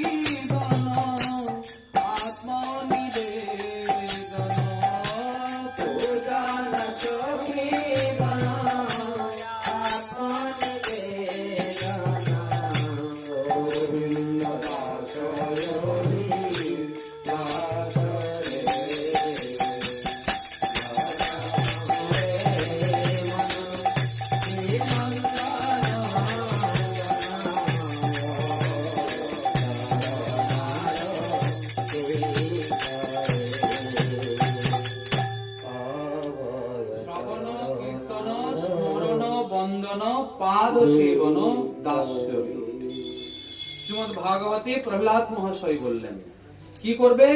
শ্রবণ, কীর্তন, স্মরণ, বন্দন, পাদ সেবন আদি নববিধা ভক্তি। আচ্ছা, আমরা বলছি, আপনারা শুনছেন, কোনো কষ্ট আছে কি? শুনতে কষ্ট লাগছে? টাকা পয়সা কেউ চেয়েছে কি? এই বাবু, শুনতে হলে 10 লক্ষ টাকা দিতে হবে, কি কেউ চেয়েছে এখানে? যার গৃহে হরি কথা হচ্ছেন তিনি বলেছেন বাবা যে যে আসবে টাকা পয়সা সঙ্গে নিয়ে আসবে, বলেছেন কি? কারণ হরি কথা শুনতে কোনো ট্যাক্স লাগে না। আর বাবা নিজের কথা নিজে শুনবো, তাতে পয়সা দেবো কেন? হরি কথা মানে কি? নিজের কথাও শোনা, আমি যার তার কথা শোনা, তাই তো? আচ্ছা, আমি বলছি আমার একটু অবশ্য কষ্ট হচ্ছে, কিন্তু এটা কষ্ট নয় তো, কেননা আমি যার তার গুণগান করাই তো আমার কর্তব্য, ঠিক কি না? আমি বেঁচে আছি যার কৃপাকে অবলম্বন করি, তার গুণগান গাইব না তো কার গাইব? তো তাই কি না? আচ্ছা, যদি আমি আমার নিজের ডিউটিটা ঠিকঠাক করি তাহলে সেটা কি কোনো কষ্টের ব্যাপার হলো নাকি? এই শ্রবণ, কীর্তন, স্মরণ, বন্দন, পাদ সেবন, অর্চন, বন্দন, দাস্য, সখ্য, আত্মনিবেদন, এই করে নববিধা ভক্তির যাজন করতে হবে।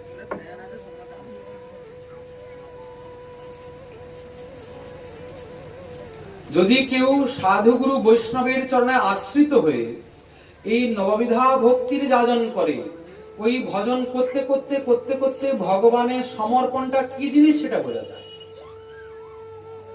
ভগবানে সমর্পিত হতে হবে, শরণাগত হতে হবে। আচ্ছা, সমর্পণ মানে আপনারা বোঝেন? শরণাগতি মানে বোঝেন কাকে বলে? শরণাগতি মানে কি? আচ্ছা দেখুন, যখন কোনো রাস্তা না থাকে, দেখুন একজন ব্যক্তি না এই পাহাড়ের উপরে চড়েছিল, অনেকে যায় না, হিমালয়ে চড়তে যায় অনেকে।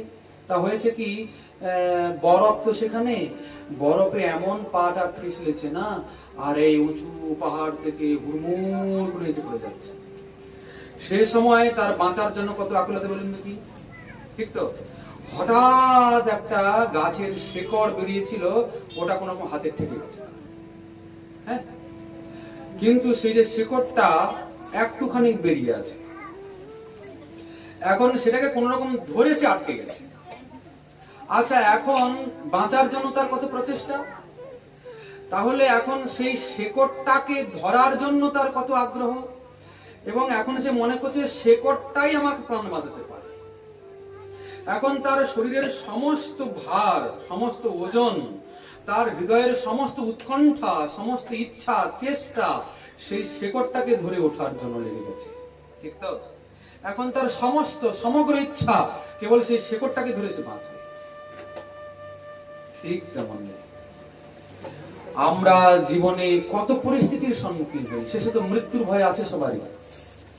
যদি কেউ জীবনের প্রকৃত সত্যটাকে উপলব্ধি করতে পারে যে আমার জীবনটা কোন কঠিন সত্যের উপরে দাঁড়িয়ে আছে, তাহলে সে শ্রীকৃষ্ণ চরণে শরণাগত না হয়ে থাকতে পারবে না। কেন? সে জানে আমি এখন এমন অবস্থায় আছি, এখন যদি আমি হাতছাড়া হই তাহলে মৃত্যুই আমার শেষ কথা। মৃত্যু মানে কি?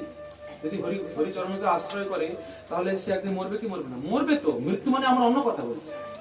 মৃত্যু মানে বলছি এইটা, এই দেহটা যতদিন থাকছে, দেহটা যতদিন আছে ততদিন আপনি আত্মার একটা কিছু না কিছু কল্যাণ করতে পারবেন। কিন্তু যদি এই দেহটা একবার হাতছাড়া হয়ে যায় তারপরে আবার দেহ পাবেন, কিন্তু সব দেহ তো হরি ভজন হবে না। হবে কি? পশু পক্ষী কীট পতঙ্গের শরীরে কৃষ্ণ ভজন হবে? তারা নাম বলে? যদি এই হরে কৃষ্ণ আপনারা বললেন, ওটাকে গরুর কানে গিয়ে বলুন তো এই হরে কৃষ্ণ হরে কৃষ্ণ, কান নাড়বে, মাথা নাড়বে, নাড়ে কি না? বলতে পারবে? কেউই পারবে না। মানে কি? শরীরটা থাক, কিন্তু শরীরটা যতদিন আছে ততদিন আপ্রাণ চেষ্টা কি করে ভজন করব আর মৃত্যু থেকে বাঁচবো। মৃত্যু মানে কি? আমার আত্মা যেন আর অধোগতি না হয়ে যায়। এই দেহটা উন্নত স্থিতির জন্য দিয়েছেন প্রভু। এই দেহটাকে অবলম্বন করে আমার ভজন করো, চিরকালের জন্য আমাকে পাও, এই জন্ম মৃত্যুর চক্র থেকে, এই জগতে দুঃখময় সংসার থেকে নিষ্কৃত হও, চিরদিন আনন্দ ভোগ করো, আসো, সময় নষ্ট করো না। এই জন্য এত সুন্দর একটা দেহ দিয়েছেন প্রভু। দেখুন, এই যে জীবাত্মা আপনার শরীরে আছে, আমার শরীরে আছে, পিঁপড়ার মধ্যে যে আছে, হাতির মধ্যে যে আছে, তো তা হাতির মধ্যে জীবাত্মা যে আছে তার ওজন হচ্ছে 1 কুইন্টাল। আমাদের মধ্যে জীবাত্মা আছে তার ওজন হচ্ছে 10 কিলো। পিঁপড়ের মধ্যে যে জীবাত্মা আছে তার কোনো ওজনই নাই, কারণ পিঁপড়াকে একটা দাড়ি পালে রাখবেন তার কোনো ওজন পাওয়া যাবে না। এরকম হয় কি? এরকম হয়? আত্মার কখনো ওজন আছে?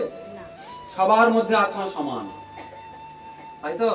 কেশাগ্রশত ভাগ শতধা কল্পিতস্য চ, এই যে চুলের অগ্রভাগ, চুল আছে তো, চুলের অগ্রভাগটাকে কেটে 100 ভাগ করুন, সেই 100 ভাগের মধ্যে 1 ভাগ নিন, তাকে আবার 100 ভাগ করুন, তার যে রূপ হবে সেটাই হলো জীবাত্মার স্বরূপ। বলে বাবা, কিন্তু চোখেও দেখা যাবে না, তার কাটাই তো যাবে না সেরকম। বলে হ্যাঁ, এটা হচ্ছে কাটাই যাবে। আত্মার রূপটা এতই সূক্ষ্ম, আনুবীক্ষণিক যন্ত্র দিয়েও তাকে দেখা যায় না, ও কেবলমাত্র অনুভবের দ্বারা তাকে বোঝা যায়।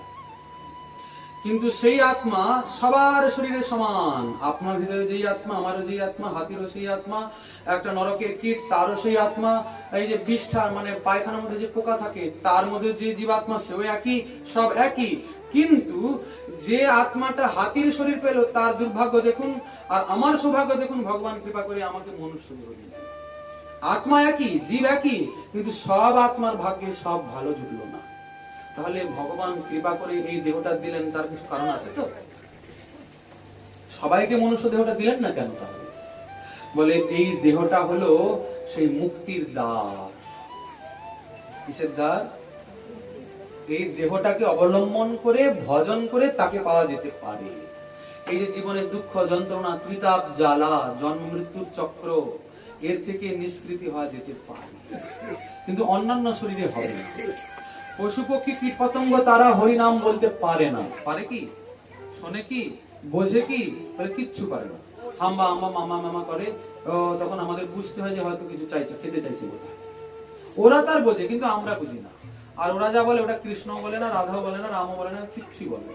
নাম বলতে পারে না তারা। কে বলতে পারে? কেবল মনুষ্য পারে। এই জন্য দেহটা যতক্ষণ আছে ততক্ষণ আপনার হাতে সুযোগ আছে, কিন্তু দেহটা একবার হাতছাড়া হয়ে গেলে সব সুযোগ হারালেন আপনি। মানে কি? ওই যে শেকড়টা দিয়েছিল ভগবান ধরে ওঠার জন্য, শেকড়টাও খসে যদি পড়ে তাহলে কি হবে অবস্থা? আর শরীরটাকে খুঁজেই পাওয়া যাবে না। ঠিক তেমন দেহটা যদি একবার হাতছাড়া হয়ে গেল, কোথায় কোন জনিতে গিয়ে যে পড়বেন, কি কর্ম আপনি করেছেন, কি শরীর যে আপনি পাবেন, আর কোন জন্মে আবার মনুষ্য দেহ পাবেন কিনা, আর কোন রকমের গ্যারান্টি নাই। আছে কি দিতে পারবেন গ্যারান্টি? তাহলে একবার যখন পেয়েছেন তাকে বৃথা নষ্ট করেন কেন? পরীক্ষিত মহারাজ প্রশ্ন করছেন, হে ব্রাহ্মণ, হে সুকমুনি, আপনি কৃপা করে বলুন এই মৃত্যু থেকে বাঁচার উপায় কি? বলে দেখুন, যারা বুদ্ধিমান তারা এই চিন্তা করে। কি চিন্তা? মৃত্যু থেকে বাঁচার চিন্তা। আর আমরা যারা মূঢ়মতি, আমরা মনে করছি মরবো না, আমি অমর হয়ে এসেছি। আচ্ছা, যদি এটা চিন্তা না করতাম তাহলে কি সংসারে আমরা নিশ্চিন্ত থাকতে পারতাম? আমরা নিশ্চিন্ত আছি কি না? আমরা দিনরাত খাচ্ছি যাচ্ছি, বিন্দাস ঘুরে বেড়াচ্ছি, সাজছি ঘুরছি, ইনকাম করছি, যেন এবারে এই ঘরেই আমি অমর হয়ে যাব, আমি কোনোদিন এই ঘর ছেড়ে যাবো না। কি তাই মনে হয় তো? হ্যাঁ, না এখানে রংটা করতে হবে, এখানে একটু করতে হবে, সেখানে সিমেন্ট বাড়ি দিতে হবে, আরো একটু বড় ঘর করতে হবে, আর 10 বিঘা জমি আরো বেশি করে কিনতে হবে। আমরা এসব চিন্তা করে নিয়ে যাই, যেন মনে হয় কোনোদিন মরবো না। তাহলে আমাদের বুদ্ধি কি এখন যথাবস্থিত আছে? মানে না, বুদ্ধি যথাবস্থিত নাই। বুদ্ধিমান যে সে প্রকৃত সত্যের পথে চলবে, সত্যটাকে বোঝার চেষ্টা করবে, সত্যটাকে দেখার চেষ্টা করবে, তাই তো? আর আমরা মিথ্যার দিকে দৌড়াচ্ছি। যাকে কখনো ধরে রাখা যায় না তাকে ধরার চেষ্টা করছি। কি ধরে রাখতে পারবেন আপনি? ঘর সংসার ধরে রাখতে পারবেন? ওর বাদ দিন, এই যে এত সুন্দর শরীরটা, কত লোক কত রকম সাজায় না তাকে, লাল কালো সাদা কত কি দিয়ে সব সাজায়। কি অনেকে আবার কিছু ওষুধ খায় যৌবন ধরে রাখার জন্য। কত রকমের কলা বিদ্যা সব লোকের আছে। কত লোকের শশাগুলোকে পাতলা পাতলা করে একদম কেটে চোখের উপরে বসিয়ে নেয় এরকম করে। আমরা বলি কি হচ্ছে এসব, কি শশা আবার কি ওষুধ, কত কি সব রয়েছে বাবা। কেন? শরীরটাকে টিকিয়ে রাখার জন্য করে কিনা লোকে। দেখুন, কিন্তু তাকে ধরে রাখা যায় না। ধরে রাখা যায় কি? ওই যে যৌবন ধরে রাখার জন্য শশা বসাচ্ছেন, ওই যৌবন একদিন থাকবে না, চামড়াগুলো সব ঝুলে পড়বে, পড়বে না? হাত পা সব শিথিল হয়ে পড়বে, দর্শনম বিহীনম, দাঁত গুলো একটা একটা করে পড়বে। কি এখন কত সুন্দর দাঁত গুলোকে সুন্দর সাজিয়ে সাজিয়ে কত রকম কত কি দিয়ে এই ডাক্তারের কাছে গেলে কি সব বসিয়ে দিয়ে দাঁতগুলোকে সোজা সোজা করে দেয়। আমার দাঁত একটা শোভা লোকে বলে, কিন্তু একদিন দশনম বিহীনম সব পড়ে পড়ে চলে যাবে। হ্যাঁ, আবার কি বর্ধতে চ বধিরতা, কান শোনা কম করে দেবে, দৃষ্টির নশ্বতে চোখ আবছা ধরে যাবে। এই দেখুন আমার তো এত কম বয়সে হ্যাঁ এই চশমা আমার হয়ে গেল 8-10 বছর হয়ে গেল, এই 10-12 বছর হয়ে গেল। তার মানে কত আগে থেকে চিন্তা করুন। তা এই বয়সে যদি চোখে ঝাপসা ধরে তাহলে বয়স হলে তো ধরবেই মশাই। এখন তো হাব বয়সে চোখে ছানি পড়ে যাচ্ছে, লোকে ডেলি দেখছে অপারেশন হতে যাচ্ছে, যাচ্ছে না? দৃষ্টির নশ্বতে।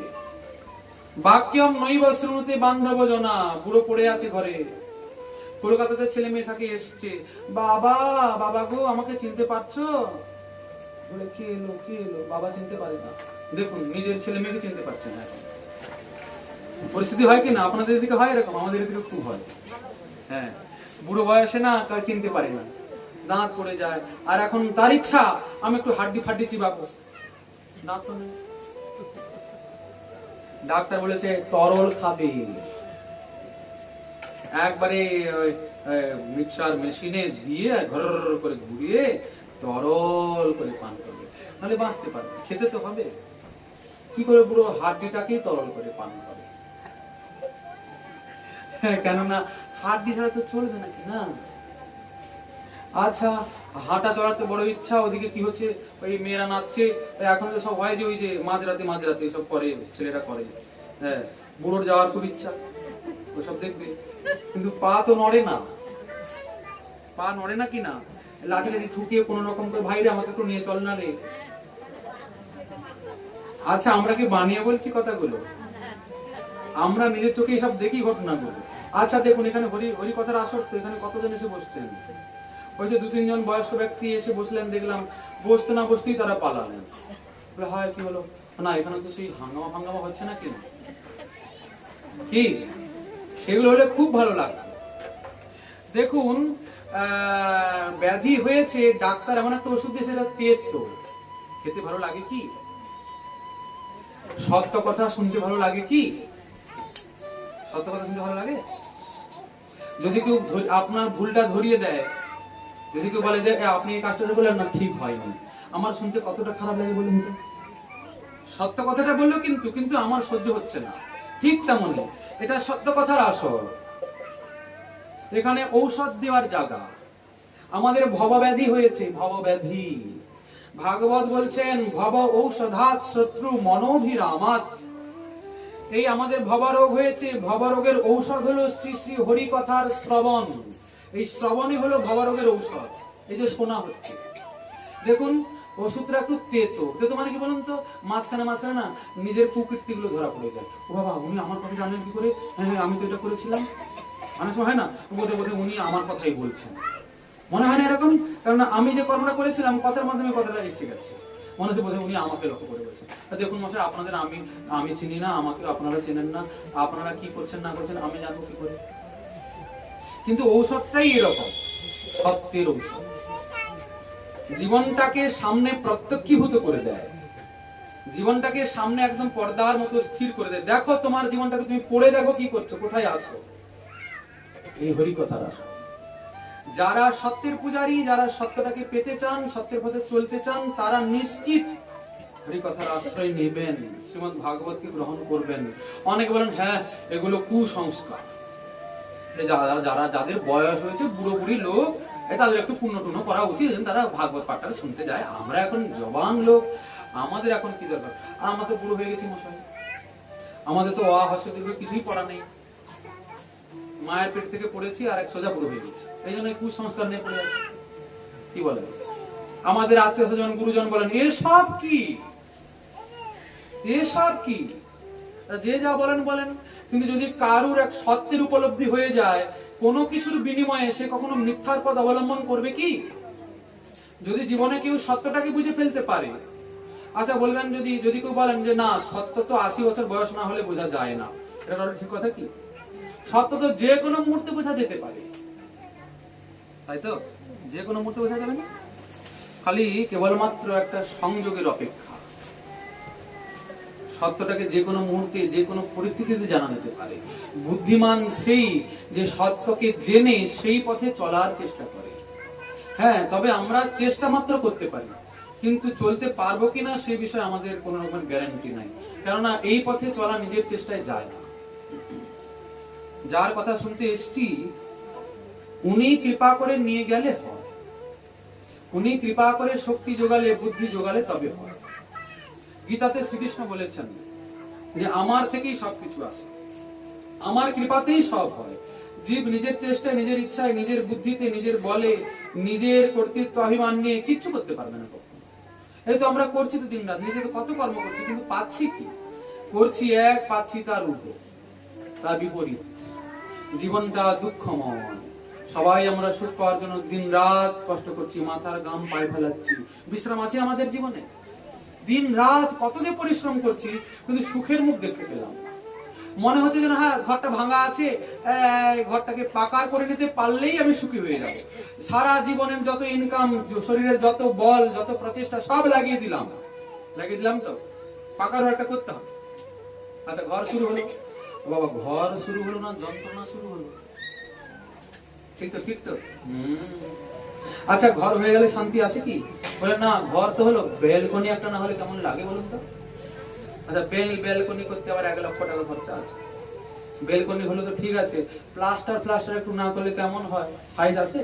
প্লাস্টার করতে আবার 1 লক্ষ টাকা খরচা আছে। আচ্ছা, এই প্লাস্টারটা হয়ে গেলে সুন্দর হয়ে যাবে। আচ্ছা হোক, প্লাস্টার কোন রকম করে খেটে খুটে হলো, এরপরে তো সুখ হবে। বলে না গো না, একজন লোক ঘরটা বেশ দারুণ হয়েছে, একটু রং করে দিতে না, আরো কি দারুণ লাগতো দেখতে। রং করতে হবে, আবার মাথার ঘাম পায়ে ফেলে কি? আচ্ছা, ঘর যাই হোক কোন রকম করে হয়েছে। আচ্ছা, ঘর হয়েছে, ঘরকে ধুয়ে খাবে? ঘর ধুয়ে খাবে? খাওয়ার জন্য মতো অন্ন চাই, জমি টমি চাই কিনা? ভুল শূন্য রাজা হলে কি হবে? ওরা জমি করতে হবে, 1 বিঘে জমি করতে হবে। আবার মাথার ঘাম পায়ে ফেলো, আর জমি করতে করতে করতে করতে কখন যে সেই বুড়ো বলো হরি হবে ভগবান ছাড়া কেউই জানে না। তার সুখের জায়গায় এলো আর সে বুড়ো হাঁটা দিল, কোন যে দেশে কোথায় দিকে তলিয়ে গেল ভগবান ছাড়া কেউ জানে না। কেউ জানতে পারে? সে নিজেও জানে না আমি কোথায় যাবো, জীবনে কোথায় সুখ। কেউ যদি মনে করে এই ভোগ বিলাস গুলো আমাকে সুখী করে, তো সামনেই তো সব, আপনারা বিচার করুন সুখ কোথায়? সুখ নাহি কবু এ সংসারে, সুখ আছে কেবল মায়ার উপারে। সুখ বলে তুমি ভাবো যারে, সে হ দুঃখ দিবার করে। আছে সুখের আকার ধরে, সর্বাত্মা গিলিবার করে। যেমন কেহ নাগিনীরে পুষ্পমালা বলি পরে, তার বিষে সর্প অঙ্গ জড়ে। আচ্ছা দেখুন, একজনকে এই ফুলের মালা মনে করে একটা বিষাক্ত বিষধর সর্পকে গলায় নিয়ে দিয়েছে। তা সেই সাপ কি তার ধর্ম ছেড়ে দেবে নাকি? কি করবে সে? চুমু খাবে? আদর করবে? বলে হ্যাঁ চুমু খাবে। হ্যাঁ, ছোবল মারবে না? ছোবল মারলে কি নাচতে ইচ্ছা করে আমাদের? বলে দূর বোকা, কোথায় নাচতে ইচ্ছা করে? তখন মনে হয় হায় গেলাম, কি যে করি, কোথায় যে যাই, প্রাণের সঙ্গে টানাটানি তখন অবস্থা। কি? যেমন কেহ নাগিনীরে পুষ্পমালা বলি পরে, তার বিষে সর্ব অঙ্গ জ্বরে। কে বাঁচাবে তারে? কে বাঁচাবে তারে? বলে ডাক্তার কাছে যাবো, ডাক্তার পিজি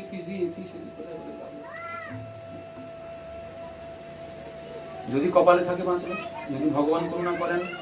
ডাক্তার অনেক সময় হাত উপরে করে দেয়, এখন ভগবানকে ডাকো বাপু, কারণ লোকে বলে ডাক্তার ভগবান, বলে কিনা ডাক্তার ভগবান বলে না, আপনি ভগবান বাঁচিয়ে দিন।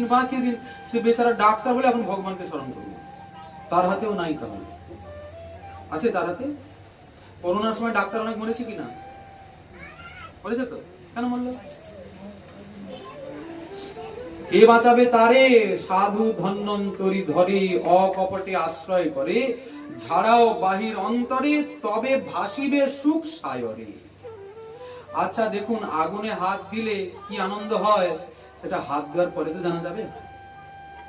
কি? যদি কারোর আগুনে হাতটা ঝলসে যায়, তাহলে কতটা আনন্দ হয় আগুনে হাতটা ঝলসানোর পরেই জানা যাবে। আমি বলছি দেখো, আগুনে হাতটা ঝলসে গেল না, কি আনন্দ হয় জানো? আমি শুনলাম যে হ্যাঁ, আগুনে হাত দিলে বোধহয় আনন্দ হয়, কিন্তু কতটা আনন্দ হয় যার হয়েছে সেই বলতে পারে। ঠিক তো? ঠিক তেমনই আমরা যে বলছি হরি ভজন করুন, হরিচরণে আশ্রয় করুন, আশ্রয় করলে সুখ পাবেন, দুঃখ থেকে নিবৃত্ত হবেন, তার যিনি আশ্রয় নিয়েছেন তিনি বুঝতে পারবেন যে আদৌ সুখ আছে কিনা।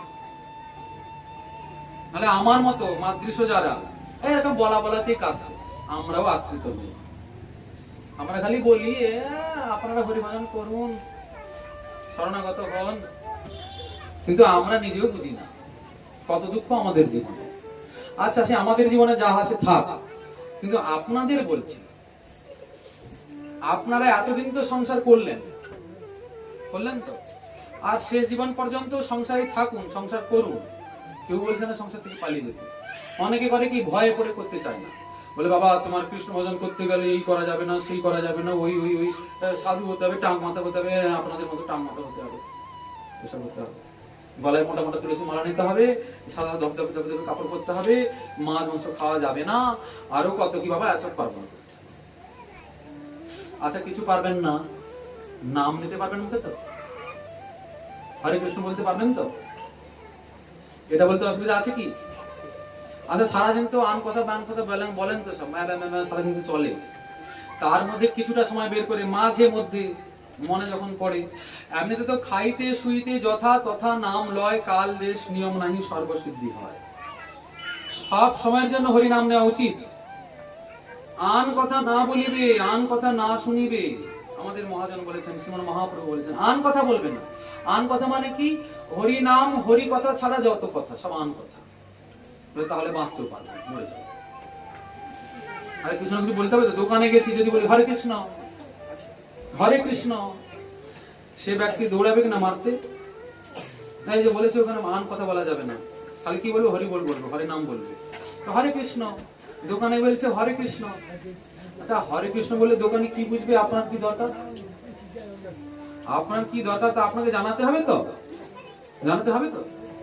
বাস ততটাই ব্যবহার রাখুন যতটা পর্যন্ত আপনার কাজ হয়ে যায়, ওর বেশি কথা বলা দরকার নেই। এই তো এখানে পাঠটা বিশ্রাম না হতে হতে কত কথা যে শুরু হবে। কেউ এটা বলবে না যে দেখো এই কথাটা যে উনি বললেন এটা ঠিক বললেন কি? আচ্ছা আচ্ছা, হ্যাঁ হ্যাঁ উনি ঠিক বলেছেন, যাও যাও বাড়ির দিকে আমার বইটা আছে খুলে দেখবো, এইসব কথা কেউ আলোচনা করবে চলবে না। তারপরে গেছিলাম, তারপরে বসা জায়গাটা ছোট ছিল, বসা জায়গাটা বড় ছিল, তারপরে লোকগুলো দেখতে ভালো, সেই লোকটা যে এসেছিল, হ্যাঁ সে ছেলেটা দেখতে ভালো, এই সেই আলোচনা সব শুরু। কোথা থেকে এসছে, কোথায় বাড়ি, কি খবর, হয় কি হয় না? নিতাই গৌর হরি বল আরম্ভ হওয়ার আগে কি হয়েছিল পরিস্থিতি দেখছেন তো। আচ্ছা, এবার কথা হচ্ছে কি আপনাদের দোষ দিয়ে লাভ নেই, কেননা এই তো প্রাথমিক অবস্থা। এই অবস্থাতে যদি আপনাদের বলা হয় যে আপনি একটা শিশুকে যদি বলা হয় 40 কিলো ওজন মাথায় নিয়ে যাও, কি করে হবে? হবে কি? এখন তার সামর্থ্য হয়নি। তো যাই হোক, তবুও আমাদের চেষ্টা করা কর্তব্য। সুকমণি বলছেন, যদি কেউ মৃত্যু নামক ভয় হতে মুক্ত হতে চায়, তস্মাৎ ভারত সর্বাত্মা ভগবান ঈশ্বর হরি শ্রোতব্য কীর্তিতব্যশ্চ স্মর্তব্যস্মেচ্ছতাভয়ম। যদি কেউ এই মৃত্যু থেকে মুক্ত হতে চায়, তাহলে ভগবান যিনি ঈশ্বর, যিনি সর্ব আত্মা, তিনি হলেন হরি, তার নাম রূপ গুণ লীলার শ্রবণ কীর্তন স্মরণ করবে। বুঝতে পারলেন? কার ভজন করবে? শ্রীহরি কিরকম বলছেন? শ্রীহরি সর্বাত্মা, ভগবান ঈশ্বর। আচ্ছা, এই যে সর্বাত্মা, ভগবান, ঈশ্বর, এই শব্দগুলির আসলে কি মানে, হরি শব্দের আসলে কি মানে, যদি শ্রীমান মহাপ্রভুর কৃপা হয় আগামীকাল রইল আবার এই বিষয়ে আস্বাদনের আকাঙ্ক্ষা। আজকের ভাগবতী কথা রাখা হলো এখানেই বিশ্রাম। জয় জয় শ্রী রাধেশ্বর।